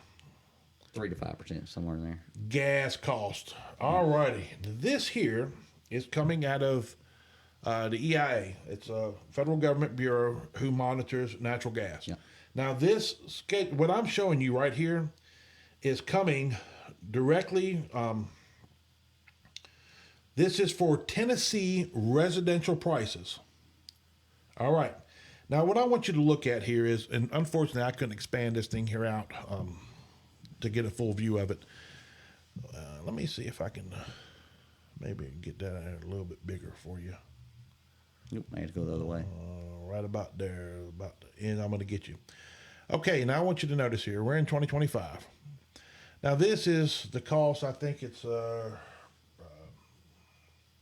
cubic ton, I don't know, I don't remember. There's some kind of odd number, I know it's not cubic feet, I can tell you that, I know that. I think it's in maybe cubic meters. Yeah, it could be cubic meters. I'm not sure exactly what, there's a certain weight for natural gas. All right, I want you to look at something here. We never had a problem where we were told with gas. We never had a problem with gas until they started giving raises, until Justin Roach got in department. I'm just going to call it like it is. We never had a problem. Now all of a sudden the gas department's in bad damn shape. Hell, Lexington Utilities is in bad shape, period. And I want you to look at these numbers up here. This is the cost of what it is for residents. Right. If you notice back here in 2022, 2023, that's COVID. Yeah. That's what we're dealing with, COVID. Now, if you notice how the numbers spiked up from 2021, well, come back down here and look at 2024. Well, 8/24 was this was in January, February, March. You get it. You can look at the columns. But if you come over here and you start looking again, yeah, there are some fluctuations here, but the numbers are actually, I mean, if you come back here, right here, it's actually lower right here. Yeah. As we're coming in to the winter months. And it's lower than it was back in 2023. It's lower than it was in 2022. It's lower than it was in 2018. Right. Now, if you're looking at this here, these numbers are coming back in. Gas prices haven't been going up since he's taken over as manager. Yeah. Gas prices have been coming down. Been coming down since COVID. Yeah. And how on earth do we get in such bad shape when the product that they're selling us has actually gone down in their cost and we're paying more for it? Well, I mean, this was hard somewhat with this, but that product cost though is pushed directly through to you. You know what I'm saying? Like they're going to sell it to you that market rate. They're gonna sell it to you at that market rate plus whatever percentage. I mean, it's just like going and getting a loan. It's gonna be the same thing. It's gonna be at a market rate. So these gas prices here, there's not much we can do about it. If we have a real bad winter, we're going to spend more on gas. Right. I mean, it's going to go up because there's going to be more demand for it across everybody. And so when there's more demand and supply stays consistent, you're going to end up with a price increase. It's basic economics. On the why is it continuing to go up though? A lot of the equipment stuff. I was talking about earlier. How many gas lines have we hit? I mean, I can only think of one here recently. We blow out water lines left and right all the time. We bore through sewer lines. I mean, I can't even tell you how many times. But regardless, we're not having these problems. So we're not digging up this stuff and having to repair it all the time. It's you set it, forget it kind of thing. And, 30, 40 years, it's still there operating fine. So that shouldn't be a major increase on us. We're not resizing a lot of the gas lines from what I've seen or doing any major expansions as far as where we already have existing gas lines. We may be doing projects going out further, but most of that's their grants. Right. I mean, I don't think we just embark on a journey on ourselves to extend it 2 miles. And I don't know which way we're going to be extended. We're certainly not coming up this way here. I think the only reason they come up here and jumped on my road was because Carroll County Gas came down and picked up the chicken barns up here. Oh yeah, that's all. And they brought up enough line that they could have picked up the residential over here. And that's one thing that frustrates me. It's not. It's you watch the utility departments from different counties or different areas. They start fighting each other once they see somebody starting to get close to one of their little territories or whatever. It's and it's kind of a protectionism thing. Well, we'll run it out here and get these people in just to make sure that this other person don't get them. I mean, is it good for the person that's getting the gas? Obviously, I mean they're getting access to something that they might not otherwise. But it's kind of a battle or a match between these two utility departments to see who's going to be able to provide this service to generate this revenue. Right. Which, at the end of the day, I think a lot of people need to realize once again, these aren't for-profit companies. Right. None of them are. You kind of operate them somewhat in that fashion and make sure they don't go under or anything like that. But they're not designed to make a profit. They're not designed to go out and be competing for customers and stuff like that because that's not how they're designed to operate. They're supposed to be here heavily regulated to provide a service for their community and members and stuff like that. Not what we're going to go out here and battle for customers. Right. So it's a little more difficult. But we don't have, like I said, a lot of equipment with them. Gas department, we've got some, but we don't have massive substations and stuff like that. We don't have things of that nature. So I'm not sure why we have such a massive expense, unless like we were talking about earlier, where they're carrying employees that are essentially operating for other departments, and that may be part of the issue. Well, and let's go back into that there because that was brought up last night. And I think this is where the problem is because I went back and I did some more research.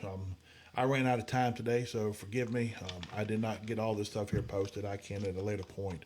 If anybody requires it, I can certainly email it to you, send it in Messenger. There's the American Gas Association. There was quite a few Tennessee Utilities, quite a few places I went and looked. Right. And what happens is some of these board members who are trying to sell you stuff, trying to convince you that you need to pay this here, that we need to do this here, they'll give you some excuse on something. And most of the time when you go back and research it, they're full of crap. I mean, I just can't say it any other way. But here's what I'm going to tell you.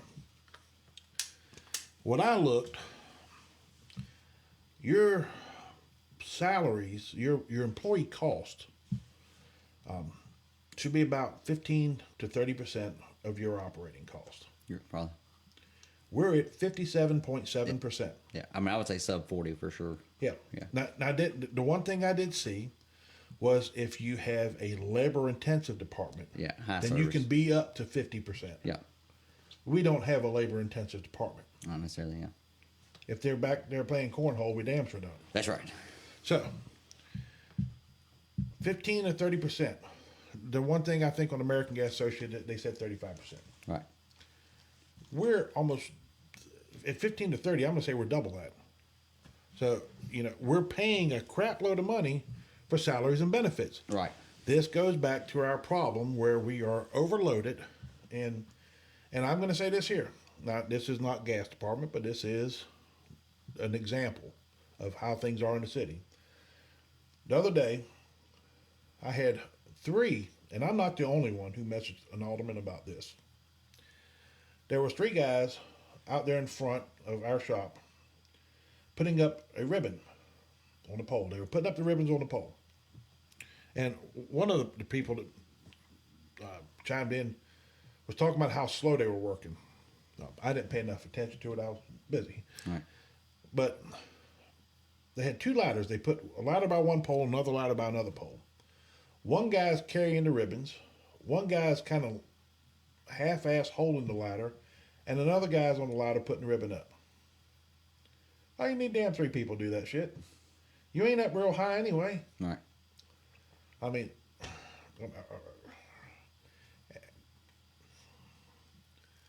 3 people did that. Now, hold on a second. That was the ribbon. A couple days later, they came back and they put the flags up. Yeah. Same 3 people, same process. Yeah. Guess what? Next day after that, they came back and they hung the garland. Same 3 people, same process. Why in the hell don't you hang the ribbon, the garland, and the flag all on the same day? Right. Yeah. Make a lot of sense, wouldn't it? That's what we're paying for. Yeah. And that is a serious issue. Yeah. We should not be paying for that type of. That's where we're so inflated and bloated in employment. Right. And everybody they say is essential. We got to have it, and I don't even have enough. I need more. Oh yeah. It's crap. Right. Well, not necessarily productivity. You know, that's where it gets down to. At the end of the day, you could have done all that in a single day, but instead we drug it out into 3 days. And so, you know, in my mind, that just shows our productivity rate is probably at like 30%. You know what I'm saying? If not less. Because if you could have done all that in a day, but you drug it out over 3 days instead, it just. Common sense again. Right. And so that's why I get back to, you know, when they're asking what can we do about this. Well, once again, I'm not big on micromanaging. So, like, if you're on the board, your managers are the ones that are supposed to be managing. If you see them failing to manage, here's what I expect of you to do. And if you don't see that picture in 3 months, you see the door. Like I said, it's simple. Like I said, I don't think that's rude. I think it's rude if, you know, day one I go down there, jump down your throat, and tell you you're the worst manager I've ever seen in my life, and you're fired.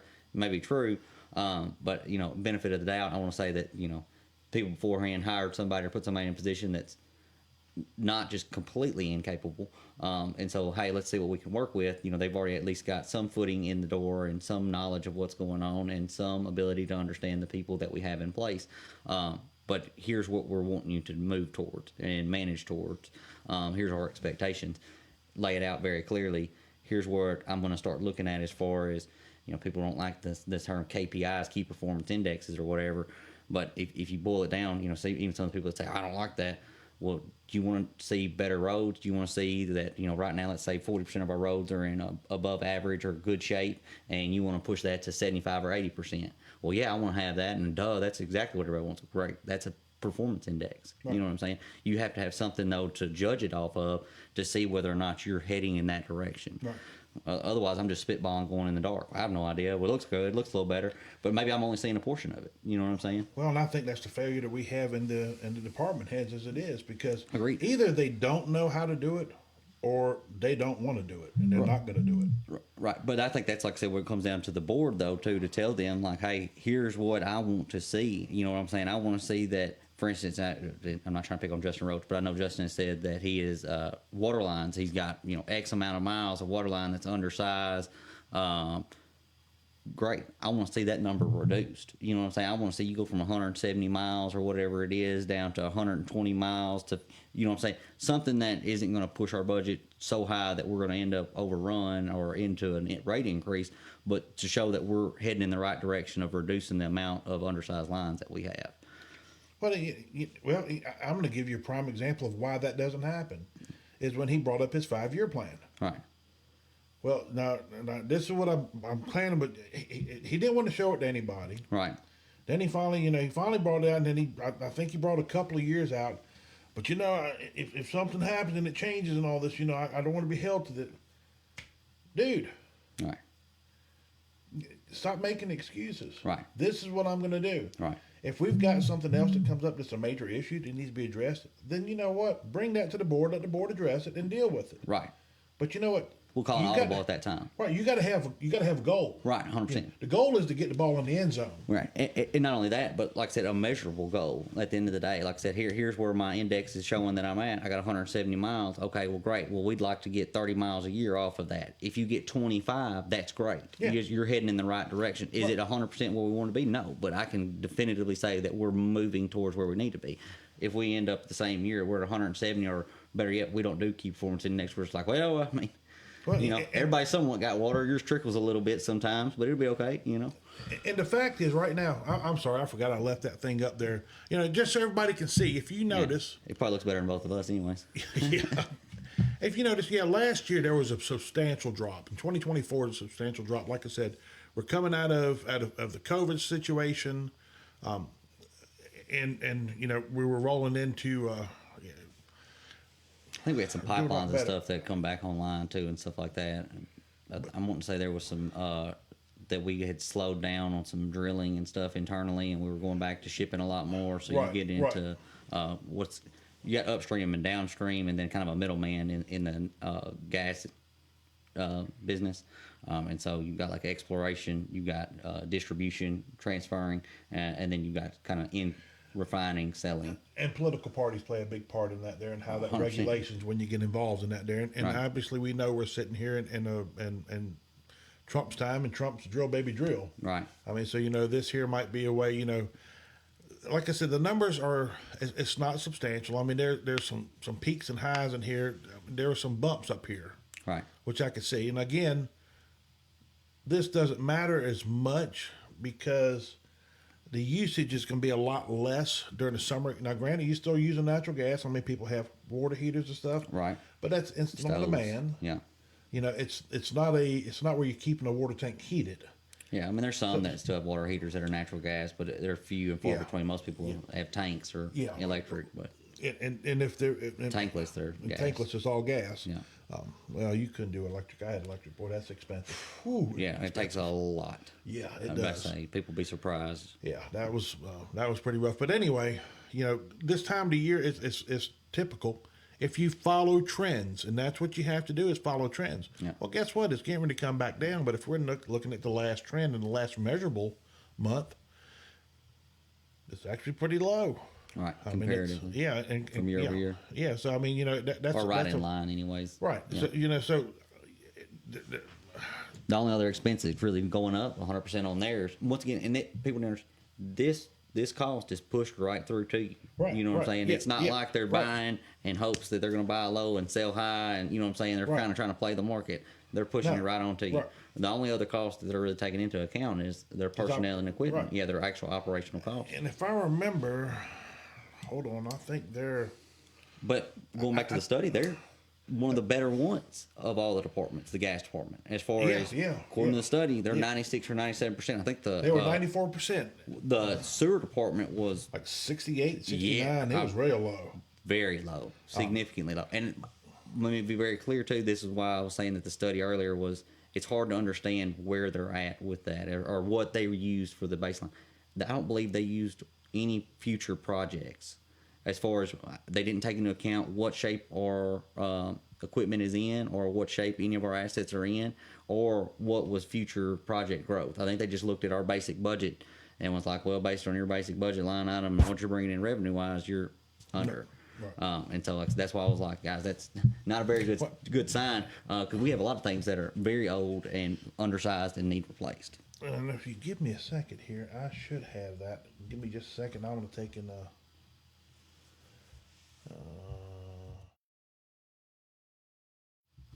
All right. Give me just a second. I'm going to be in it.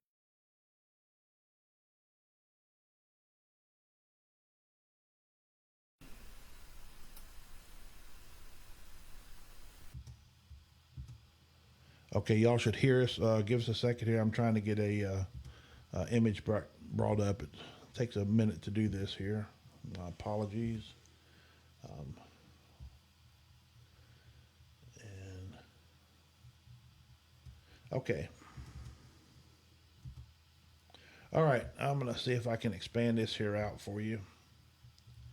That's about as far as I can go right there.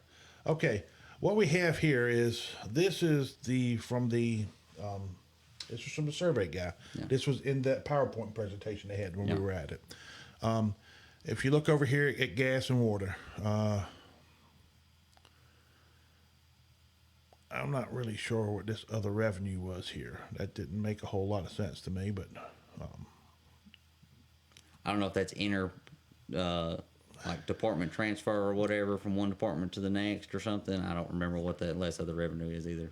but if you look back in here, I mean, this right here is what you're looking at.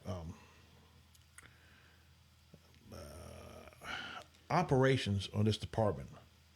I mean, if you look at the money right there. I mean, we don't have a lot of money going out of the gas department, especially when you compare it back in here. If you go back into your capital improvements, look at them. I mean, sewer is a little bit lower, but I mean, look at the money being spent on the water department. I mean, it's almost 4 times the amount. Right. Debt services is the lowest in gas than it is in the other department. Yeah.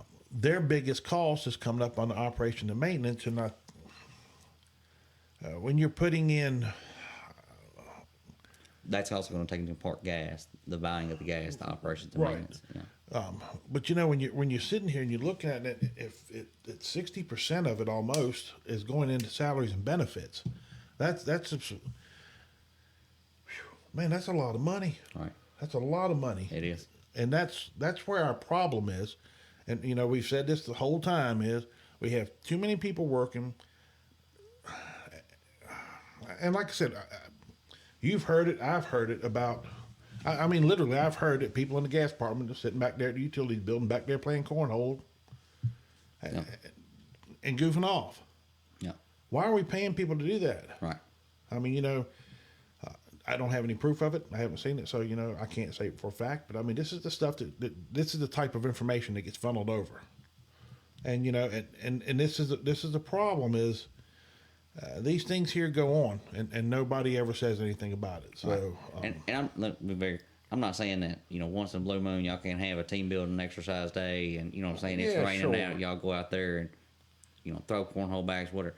But when it sounds like, from what I've kind of heard, that it's like a weekly thing, multiple days a week, we have a tournament set up, guys that we have a lot of things that need to be done, and at the end of the day, that's not a wise way to spend it. But that's why I was saying before, with the managers being, I said kind of glancingly, I don't know if you heard it, but they're kind of buddies with everybody that works under. And I'm not saying you can't be friends with them, but you also need to realize that you're their manager, and you being a buddy with them, and everybody playing and having a good time.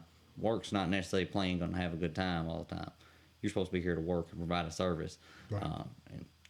And that's it. I mean, in a nutshell, what people fail to realize is the way our taxes and our rates, it's one thing and one thing only, and that's to provide a service. Right. Nothing more. Yeah. We're not a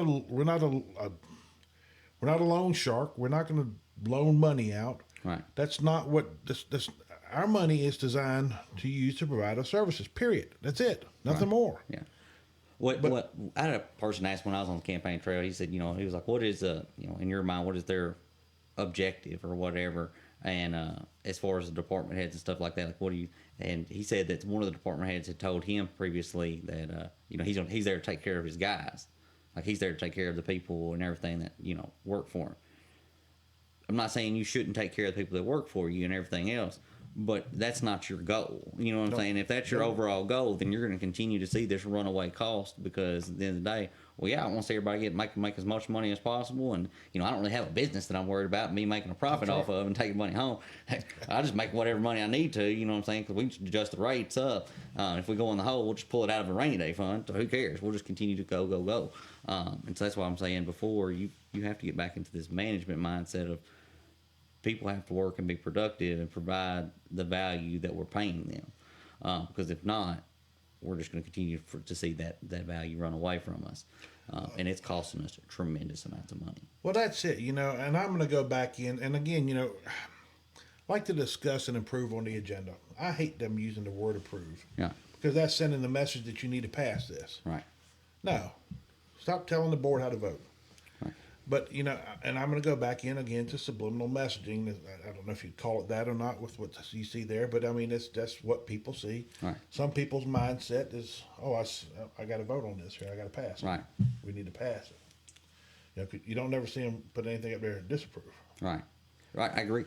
But it comes down to, once again, that you're there to provide the best service that you can at a value that's affordable for the value or quality of the service that you're providing. And so you've got to get back to that mindset. And like I said, if we're providing a okay subpar service, but like I said, the cost is getting way out of hand and it's not reflecting on we've got excellent above grade services and everything else, we've got to balance that back out. Right. And so, well, and that's something that bugs me is I hear so much about we got to take care of our people. We got to take care of our people. right. I'm gonna tell you what. I'm like you. Yeah, you got to take care of your people. Yeah. But you got to take care of the taxpayers. 100%. You got to take care of the ratepayers. Yeah. That is your number one priority. Right. You know what? Because people come and go in jobs. 100%. That's just it. Yeah. Because if somebody else comes along here and pops in there and say, "Hey, man, what are you making a year? I'm making 75. Come on over here, man. I'll give you 100K." Right. They're gone. 100%. Yeah. Because you know what? It's about them. Yeah. That's And I can't fault them for that. no, You know what I'm saying? don't fault them not whatsoever. Yeah, no. You know. 100%. But at the same point in time frame, it's not my responsibility to have to fund them to make that type of money because that's what they want to make, and that's them taking care of their own guys. No, this is not about that whatsoever. Right. This is providing a service to the people who are forced. Right. We ain't got no freaking choice in the matter. Right. Yeah. Don't pay your taxes. See what the hell happens. You be Pat and Charlie. You be find you a ditch somewhere that ain't government owned because they'll kick you off of that. Yeah. I mean, if you really look at it, that's what's going on here, and that's an issue. Right. Man, it's 8:51. It don't take long. No, it don't. Anyway, we've got in there. Blake and I, we sorry we kind of run off there a little bit off the track, got talking and stuff. You know how it goes. We're about 2 hours in this. We're going to go and wrap this thing here up. This is where we are. I'm going to take December 3rd at 1 o'clock is the is going to be the city special call meeting. Right. Boo, boo, boo, boo, boo.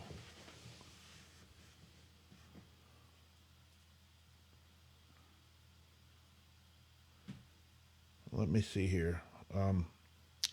Let me get back into this here. Boo, boo, boo, boo, boo. I'm going to see. I know Henderson County government is, I think, meeting in. We didn't even cover any of them. Well, no, I got it before you got here. Man, okay. Yeah, I know. All right, I'm getting. I don't want to make anybody feel like we neglected them. We didn't give them equal treatment.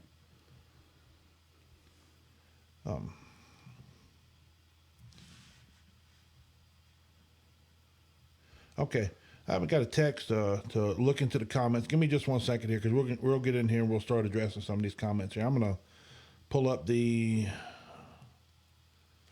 agenda for. Well, no, I'm not. And here we go again. There's nothing on the county commission agenda. Who the hell knows what the county? They do what the hell they want to do. All right, let me get up in here and into the. They'll let you know maybe the day ahead or hell, even the day of the meeting. They don't care. Change it. They don't care about the law at all. Yeah. All right. Apparently, I got questions up in here, so I'm gonna scroll back down before we get off. I'm gonna get back off here and answer some of these questions here. Boom, boom, boom, boom.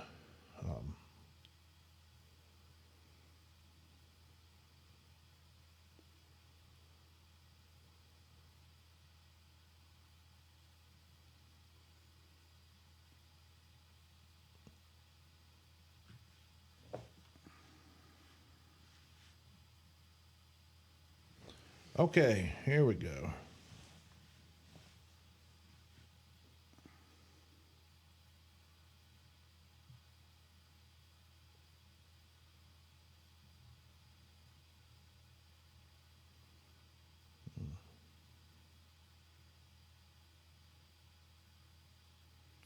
Somebody said incentivize cost cuts for managers.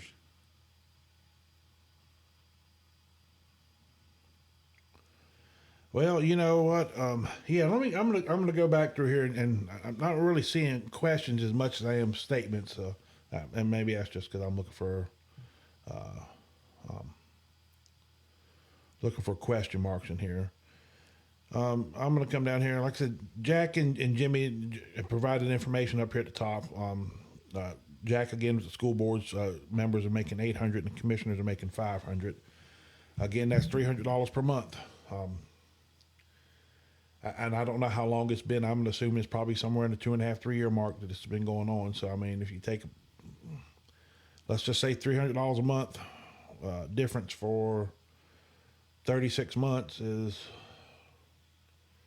what is it, 10.8? Yeah, no, maybe.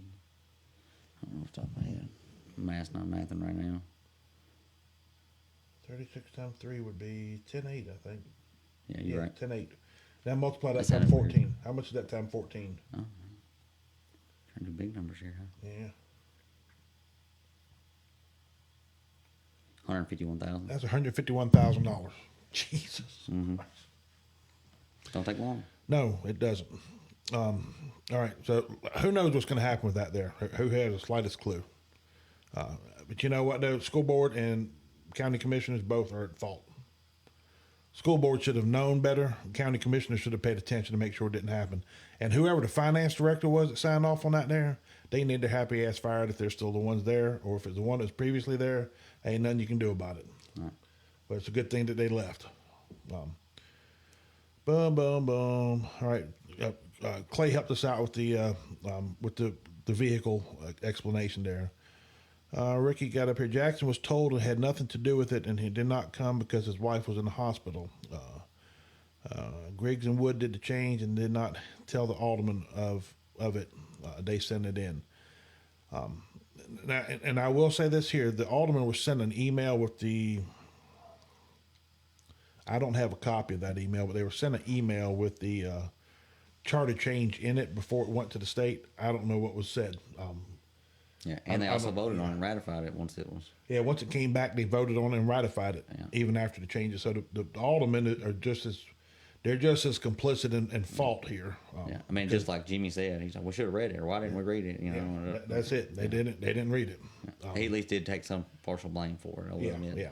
Yeah. So, But at the same time, you for just playing devil's advocate, he did have some faith or trust that the people that were his cohorts and that Oh, yeah, were putting that's this it. through Yeah. were going to do the right thing, and they weren't going to change or manipulate something behind their back, And and this not tell isn't a- anybody like, hey, by the way, we added this.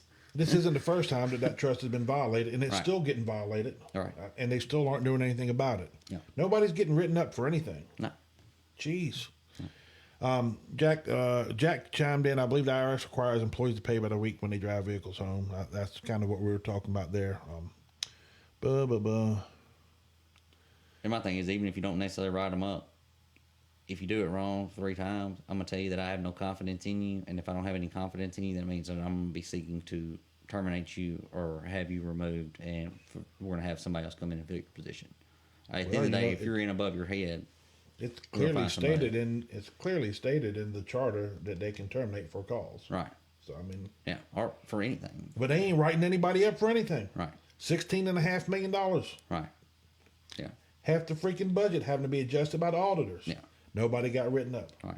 And I will say, like I said, as far as if you keep up with that kind of thing, it will help in the event that there's a lawsuit for wrongful termination or whatever else. You can go back and say, which, technically in Tennessee, we can fire anybody for whatever reason as long as it's not a wrongful reason to terminate someone. But if you have cause, you know what I'm saying, Right. 4 cause, and you actually have these causes for termination documented, it's pretty clear cut and dry. Yeah. So, But nobody's taking that step. The upside to it is, I mean, this stuff could become brought back up to say, yeah, this was part of the cause. Did you write him up for it? You getting the splitting hairs. Did you write somebody up for it? At what point in time frame do you hold people accountable for knowing what their job is and what the job description is? right. And not only necessarily that, like I said, even if they didn't necessarily do something wrong, you just failed at your job or failed to do your job to the degree that we wanted it done. It's then- cause. Yeah, at the end of the day, that is cause. All And right, it happens every day. People need to understand that. Like I said, it's not that we're out to get somebody. I'm just saying that. Well, like, no, they've got this. They've got this board so afraid that if they fire anybody that they're going to get sued. I mean, I mean, seriously, what it is. that's that. Yeah. You know, oh, well, we're going to lawsuit. Let them sue. They've Right. got no grounds to stand on. Right. I mean, the threat of a suit don't mean anything if it's nothing. If there's no violation. Right. I mean, that's just what it is. Right. Jack, LGS had surplus cash just a few years ago. The city borrowed money from LGS because it was cheaper than a bond. What happened? Well, I don't know. That's a good question for the city recorder. Mm-hmm. I mean, that's the one who handles all the financing. Right. I don't know. Was it the gas department that bought the old panel ply building? Don't catch me lying. I have no idea about this. I don't know if that was the case there too. I mean, that could have been. No idea. Yeah. Um, which, anyway, we'll get into that at a later point. So yeah, Jack, I have no clue. I mean, that's something that Cody would have to explain whether to. But I don't know if, honestly, I don't know if they could sit there and ask the question and he would actually explain it. All right. Or if he would be able to articulate it in a manner that you actually have some understanding from it. Right. That's, yeah. I mean, it seems like we kind of just and get a little mumble, and you know what I'm saying? And it's like, not real sure what that means. Bobby, yeah, not living up to campaign promises. That's a problem. Yeah. That is a big problem. What did Sandra say during that? You can't make promises you can't keep. Yeah. When she told Donna at some point. I see Donna's head about spin at that point. Boy, that was whew. Yeah. That was Sandra Wood went on the attack. I'll just tell you straight up right now. Yeah. And of all She's beating people, her down, put her on trial. yeah, put her on trial. She accused her of putting somebody else on trial while she was putting her on trial. It's just crazy stuff. Hypocrites that can't never see it, can they? Nope. Marty, incentivized cost cuts for managers. I'm going to tell you right now,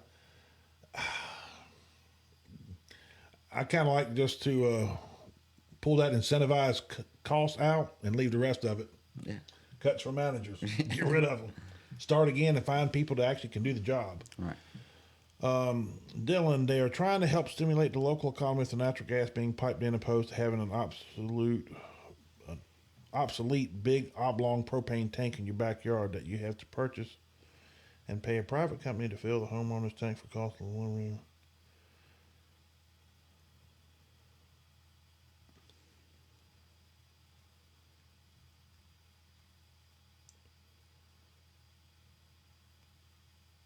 I don't know, just a lot about natural gas.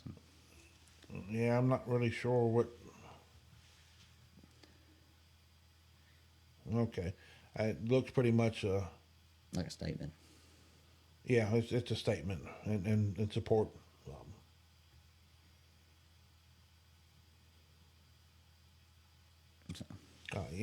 And I'm not sure if you're aware, Dylan, but Scotty Kaiser's. He's retired. Yeah. He's not in the police department anymore. Yeah. And I guess that's it. I didn't see any other ones up there. Yeah. And I'm not, there's a lot of people that are talking about there's a lot of chiefs, not a lot of Indians, as far as there's a lot of people on the higher end of management, supervisor and stuff, making a lot of money, getting a lot of different pay perks and benefits and things like that, versus, the people that are actually doing the labor and working and stuff. I don't mind paying people, good money, and I don't mind having the manager supervisor, but if you're going to get all this money and be paid very well and have all this equipment or trucks and all this, you're going to be working too. I mean, at the end of the day, you're not just going to be somebody that, you drive up here in your truck that's once again paid for by the city's citizens, and then you sit up here and twiddle your thumbs and you kind of point people to go do a few things and everything else, and then 3:30, 4 o'clock rolls around and you heading back to the house, if not sooner than that. Like you're going to be out there actively working with people, and I think that's part of the problem right now is we got a lot of people on the upper end that aren't necessarily wanting to do a whole lot of work. We've already done all the work. We've already done everything, and so now we're at the time where we get to relax and get all this money and stuff like that. It's like that's not how this works, man. You don't get paid to relax at this point. You get paid because you're still being productive and you're providing a service. Right. And so if you're going to relax, you're going to relax at home and not be paid for the productive service. Yes. At the end of the day, you're going to provide value, and you're going to be paid accordingly to the value that you provide.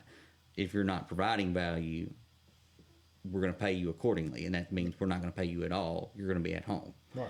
So that's not being rude, but at the end of the day, if you want to have somebody that is maximizing the value that you receive and that the value that you're contributing through your taxes, that's how it has to be managed. Right. So I mean, there's just no other way around it. You know, and I want to say this here again, and I'm going to cut to the chase on this here.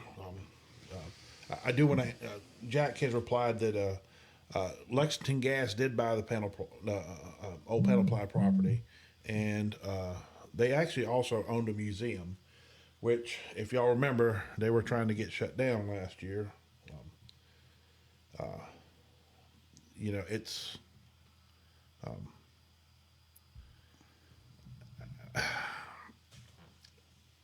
I ain't gonna get into that. We're just that. We'll save that for another time.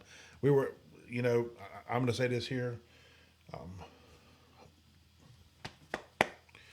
Taxpayers page got up in here. We got down there. We did a video to show that it was not flooding out like they were telling us it was. Yeah.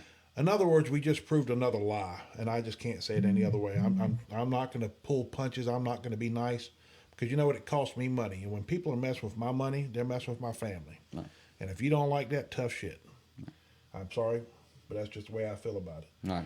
But bottom line is, we got down there, and we got community involvement. We got it pushed out there, and we got it changed, and we saved that museum. Right. And that is a part of this history of this town that just to even fathom trying to wipe that away. Right. It just blows my mind, and that really upset me when all that went down. Right. But we have good people in this city, employment in the government. I'm going to say that we have good people. Right. We have good elected officials, and then we have crap. Right. On both sides. Yeah. And I don't care if they're a nice person. I don't care what church they go to. I don't care who their family is. None of that matters. Right. You know what? Your character defines who you are. Period. Right. And if you're an employee, your work ethic defines your character. That's it. Right. And if you don't like it, if you don't like the tough talk, you know, definitely this is not a place to tune in. Right. But you know, the one thing that just burns me up is if you say you're going to do something, then do it. Right. If you don't want to do the job, leave. Don't threaten me. Don't be a Karen and tell me, well, I can go someplace else and make more money. What are you waiting on? All right. I'll open the door for you. Yeah. You don't need to announce that you're leaving. Right. Hit the door, go. Right. Somebody else out there will take the job. Right. There are people who want the job and who will actually do a good job for us. Right. So, you know, for the employees out there who are doing a great job, thank you. Right. Thank you so much. For the ones out there who are taking advantage of the taxpayers, enjoying the free ride, take the train, man. Yeah. Hit the door and leave. Yeah. I don't care. Yeah. Well, but at the end of the day, though, it's up to the board to derail that train and to cut that short. That's it. And they need to figure out how to do that sooner rather than later. Because this last 3 or 4 years, I mean, that train's went a long way down the track. And the more it goes, the worse we're getting. Right. You know, and you talk about that, Dan. I know we got to get off this.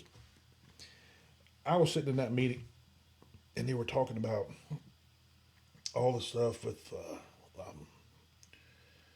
the vehicles and having an argument again. And all it takes, they were talking about people smoking in the vehicles. They were talking about having one person driving a 4-door crew cab truck. I mean, heck, don't know where the money came from, but Public Works bought a $20,000 bucket truck when they already had another bucket truck. All right. Is that yours or mine? That's mine. Okay. They already had another bucket truck, right. and a pretty nice one. Yeah. Why you need 2 bucket trucks? Right. What are you doing? Hanging some flags? Maybe doing work on the stoplights? Yeah. Well, remember their old one was failing, you know. But once again, it's coming down to the asset list. Like I said, that's where it's real hard. Then they got the one that's over there at Kaywood. Just sits there. Yeah, brand spanking new. Yeah. And like I said, we got to replace it because this one's failing, and this only one we got. Why the hell are you driving the old when you got the new one sitting over there? That's like I said, but it's not reflected on their asset list, and like I said, that's where, like I said, I don't feel like they're getting the whole truth, but they don't know. It's hard to once again keep up with everything when the asset list you're given, you have no way to verify really. You don't have serial numbers. You don't have a way that they're spray painted on their numbers or unique IDs. There has to be a way to go in and verify to know what we have and don't have to make sure that they're not trying to make loose ends or essentially have vague accounts in their budgets and they're spending stuff on other things. Because we have a lot of vehicles. I will say that, a tremendous amount of vehicles. You know, and that's it. I mean, They're you know, tell you what, this is simple. I mean, I was sitting there looking at it, this is simple. Write a directive. If you have to micromanage these managers because they don't want to do the job, get rid of them and get somebody else in here that will do the job. And they're fighting everything that this board is trying to, well, some of these members of this board is trying to get pushed down. Right. And now, I hate to say this here, but I'm going to say it. Last night, when Chip Clark voted, the way he voted, Right. I watched a whole different Gabe, Roger, and Sandra. And I'm going to say this here, because Gordon brought it up. He is the one who talked about it, that we need to get this through, we need to get this through, no, we don't. We already showed you exactly what they had brought out to them from that survey. Right. They didn't need to do it, because they were told they didn't need to do it. Right. Now they need to do it because they screwed up somewhere else. Right. The bottom line is, when that happened, I watched the three of them. And you want to tell you what? Cocky as ever. Arrogant as could be. Right. Going after the attacker, because you know why? They knew they had the votes. Right. 100%. That's the only reason they did it. Yeah. And that is wrong. Yeah. And that scares me, because what that did was that just emboldened these damn department heads to sit there and say, well, we're going to keep doing it now because we got Chip and Gordon on our side. Right. Well, you know what? Things ain't going to change. No. And for at least 2 years, until you... I'll say at least a year. With this year will be wild because then you'll have the re-election for those other ones. Year and 10 months, we'll see, hopefully there'll be a change. Where Yeah. Roger's gone, Changer's gone. Again. But if we follow they'll forget in a year mindset. This next year, this next 10 months, year, that's when they're going to try to push all these things through. Because then they'll slow down at 10, 12 months before the election. So, hopefully people will vote for us and they'll think we did all these good things and everything else. And they won't remember that we pushed through all these rate increases and everything else. Well, that's what they've always banked on. 100%. And that bit them in the butt this time. Yeah. Well, constant reminders. And I think that's it. People doing podcasts and letting them know what's going on. Right. Yeah, that definitely will do it. I'm trying to see if I got anything else up here. I say not may have to cover it in the next one. I'm going to be asleep for Yeah. long. About past my bedtime. All right. Anyway. All right. Yeah, it's 9:12. That's probably it. I'm older than you too. All right. Thank you guys for tuning in. We kept a pretty good stream there along with people. We appreciate you there. I'm going to tell you right now, I apologize to you guys. Sometimes my language gets out of hand. You know what, Uncle Sam, blame that on them. I learned the first three things I learned when I joined Navy boot camp. I learned how to tie knots, pretty damn good. Mm-hmm. I learned how to curse, and I learned how to drink. Mm-hmm. Everything else they teach you once you get Navy. But that's but yeah, so I do offer my apologies for that. There, I know I can get a little offensive at times. But this I'm very passionate about this, and because you guys are my neighbors. This is my community I live in, and to watch things like this happen is very disheartening for me. There was an oath to defend against enemies, foreign and domestic. I never anticipated ever Having the domestic side. Yeah, I just never anticipated it. It's so far out of hand and unchecked, and there's nobody's willing to step up. But anyway, we'll keep on fighting the fight and doing the things. We'll keep bringing information. Right. Just remember, when you hear stuff from people that you question. Yeah. Take it with a grain of salt. Yeah, take it with a grain of salt and go and look for the truth, because it's out there. 100%. And that's it. And like I said, a lot of this stuff here, they keep it buried. Just the same thing with that agenda that came out where it said, discuss and nothing else about gas adjustments.